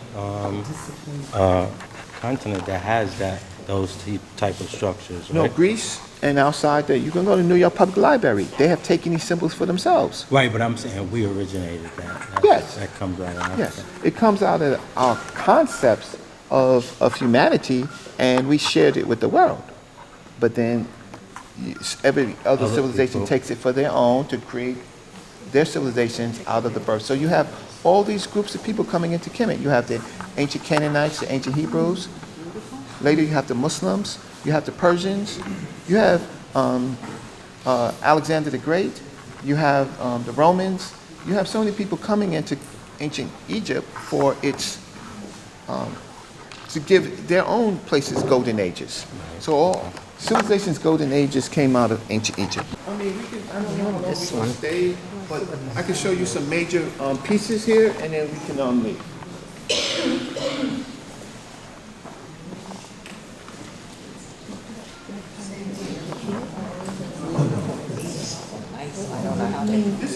Say that again. This is the great complex of Amenemhet.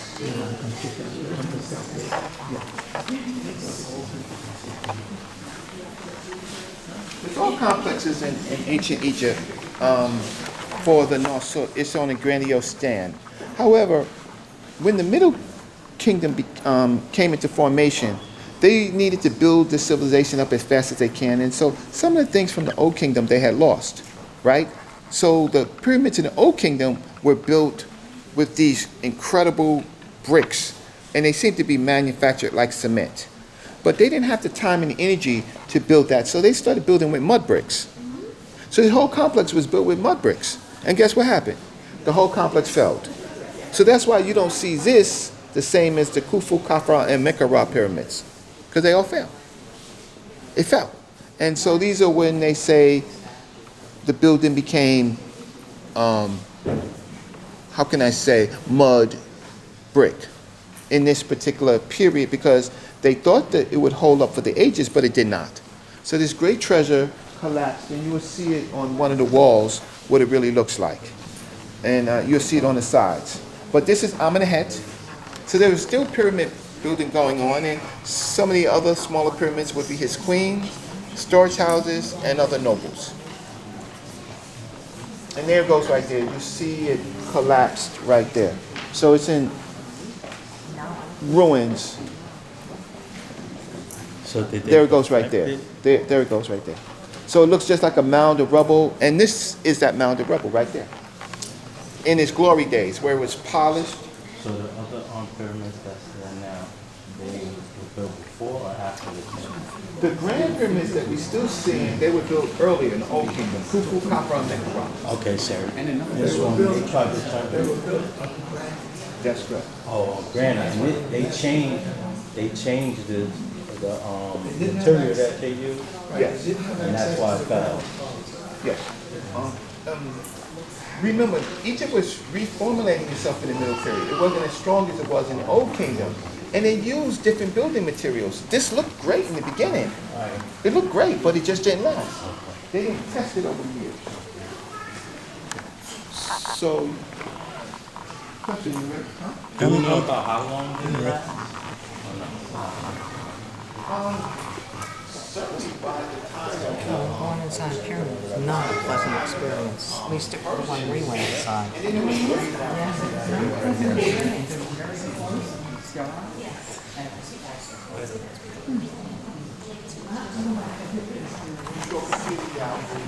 no in the museum. You can take still photos with that flash. I can take the stills. Stills are All fine. right, I'll take stills. Thank you. Thank you.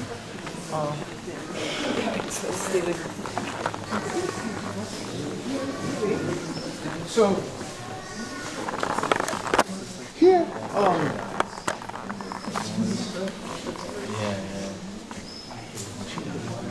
okay. Amenemhat. Okay, so but this is Amenemhat. This is I could tell it's Min Imhat. Amenemhat. So it doesn't matter which way you read it, bottom up, down, It, top, down. it matters. So which way do you go? Okay, so you read it for the most part down if it's in a column, right? But if the animal is facing you, you read it in that direction. So this is M, the house is M, and then the lion in the circle is T. I'm in the head. And I'm in the head is being spoken to by Heru, right? And you can tell it by by her solar describing. And here, you see feminine animal. You see that? That's your hair. Go back and see. Yes. And then you see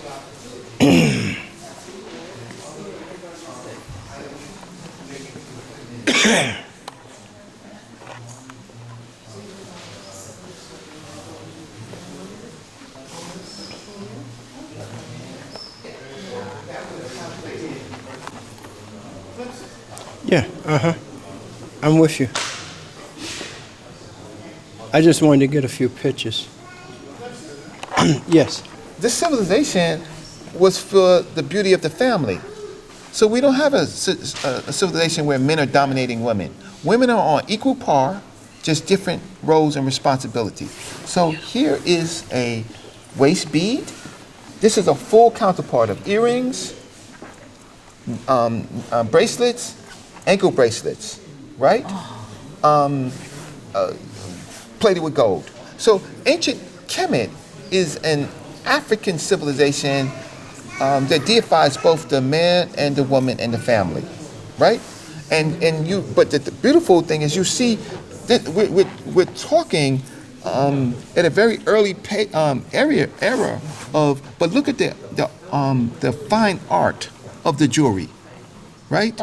Of this particular period of time. So not only were they with great That's the beetle in the middle, and well, yeah, that looks like the Kepra bird. I'm not looking at it, but these signifies spell the power. So his name is Kepra. It's Kepra Ray, right? And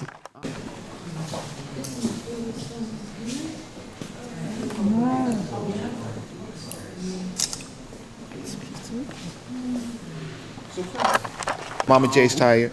So here again. Gold emeralds. So here again, you have the sacred cow. Cow is sacred to African people all throughout, from the Nilo-Saharan period, the Nabta Playa period, the Sudan, Ethiopia, South Africa. The cattle is sacred; it becomes the mother. So this great piece here, with ankle bracelets, waist bead, and earrings.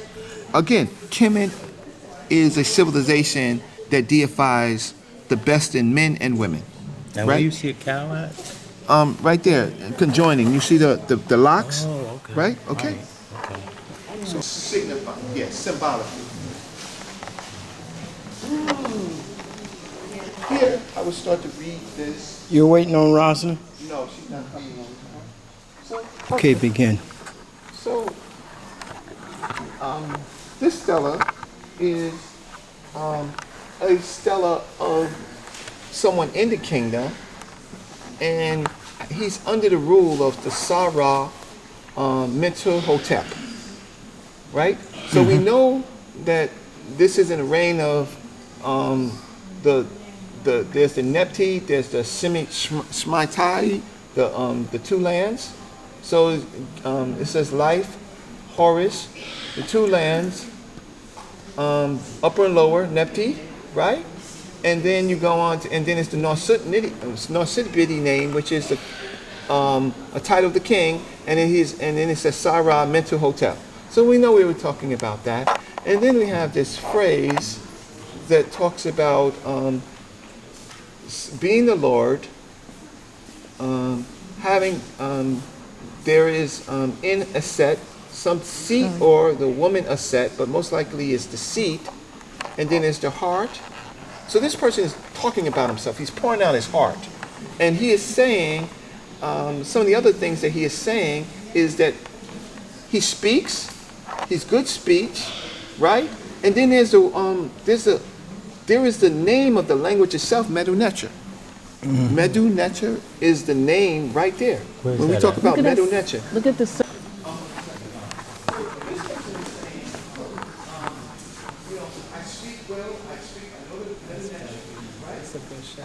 Yes. And then you talk about his two eyes, right? He perceives. So this person is just talking about himself. But this is The tour talk available for purchase. Sure. Because I definitely want the one. Sister Rosalind. You got it. I will take it. And I will give you my number and you can call Got me. your number, right? Oh, you know my number? You know, I'm an oldie but goodie now.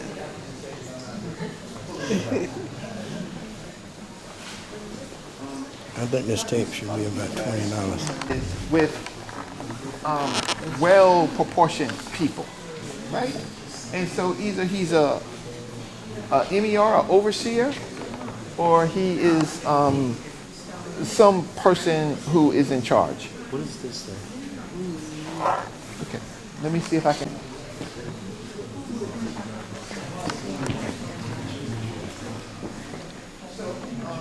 Here, this side, I'm going to have more complicated. This means missing. This is great, and this is Neferet, beautiful, and I think he's talking about the two lands. But this is definitely Neferet. This is definitely Dua, and that's definitely. So, I don't know if this is funerary, stellar. It says he's a waiting official, like I said. The border stela. This is the stela of Sinwar Set the second. Sinwar Set's boundary stela is one of the most famous rare pieces that you can find, and it was bought here from another museum, right? So this, people don't know how significant it is. This talks about the infighting between Kemet and Nubi? Ta-Nehisi, right?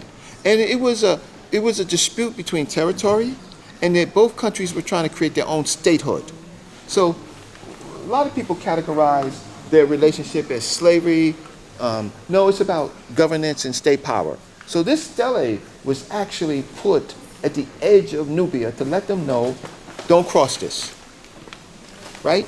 And this is one of the most rarest pieces. And then it says something like the Queen of Egypt superiority and superior over.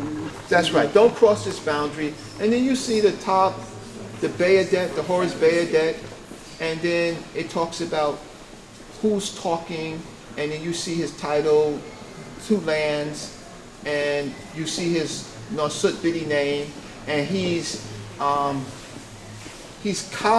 Karu. That's his name over there, Kakaru, gives life. And then he's also Usar Sin. So he's Sinwar Set when you convert it to English, but you see the Usar and then the Sin, the Ret and Sin. So he's Usaret Sin, which is Sinwar Set, and it says give life, stability, and now it talks about in the regional year, and that is something like a 10 and 1, 2, 3, 4, 5, 6, 9, and then some day of the third, I think. And then he goes on, so he's talking about, where you see the X's, he's talking about boundary at the end, which is eternity, which is for Kemet was at the end, they represented eternity as the Hey sound. And then he continues to talk about issues of boundary. And so there's a great translation that you can find online about it, where it's basically saying at the end of the day, it's like, my sons, if you're my son, you're going to fight for my boundary, right? And that you'll find in this. But this is one of the most important pieces in this whole exhibit right here. The people, that's why they have the seats here, because all the Egyptian scholars would come and they would sit here and take a hand at trying to read this stela. That's why the seats are here. I confirm this border that my Majesty has made. He is my son. But as for him who will lose it and who will fail to fight for it, he is not my son. He was not born to me. So it's talking about manhood and responsibilities of sovereignty. This is a symbol of sovereignty, right? That this is our own country, Kemet, and you must fight for it.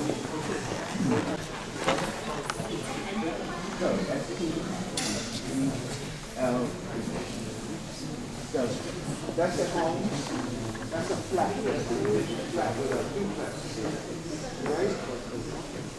That's maybe kind of like a heart was, but that would be the heart. That's like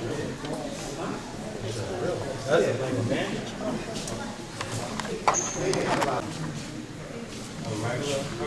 Yes. Oh my goodness. No, that's not roses. That's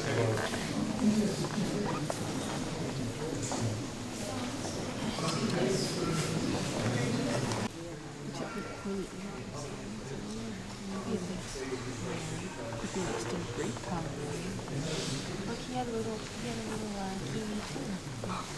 He had a bird as well.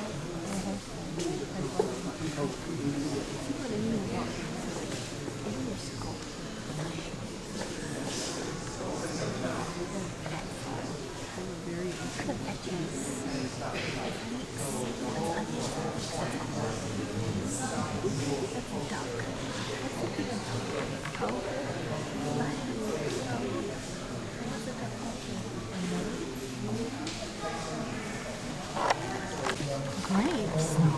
Really?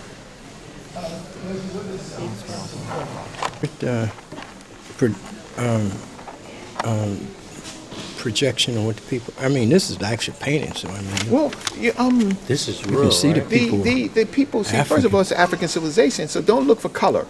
You see, you can have a parent, like this parent over here. You can have a dark one and a light one, right? Kemet is not so concerned about the color of the people. Later, other people would be concerned about the color of the people. These were African people. The first Africans weren't dark-skinned. The closer you got to equator, Glover's law, you got darker. The Khoikhoi is some of the oldest people in the world. They're not dark-skinned. They're brown-skinned like you. or even yellow. Or yellow. So we don't look at humanity based on color. We look at humanity based on conduct, right? That is different for the African. We don't look at people, you because you darker, you better, or because you lighter, right? We don't do that. We look at our whole culture and civilization because Kemet contained many different African people at one time. Not just from Kemet, but from other places of Africa. They had the people of Ta-Nehisi coming in, the Nubians.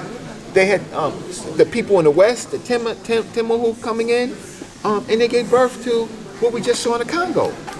Some of the Congo pieces, to live out their lives. That's how great that marriage is, like Dr. Jeffries is. Like 50 years. So they're describing it, and they're describing the disruption by these brothers. And so all these, Egypt is built on these myths that teach you about great concepts. So, Dr. J, I think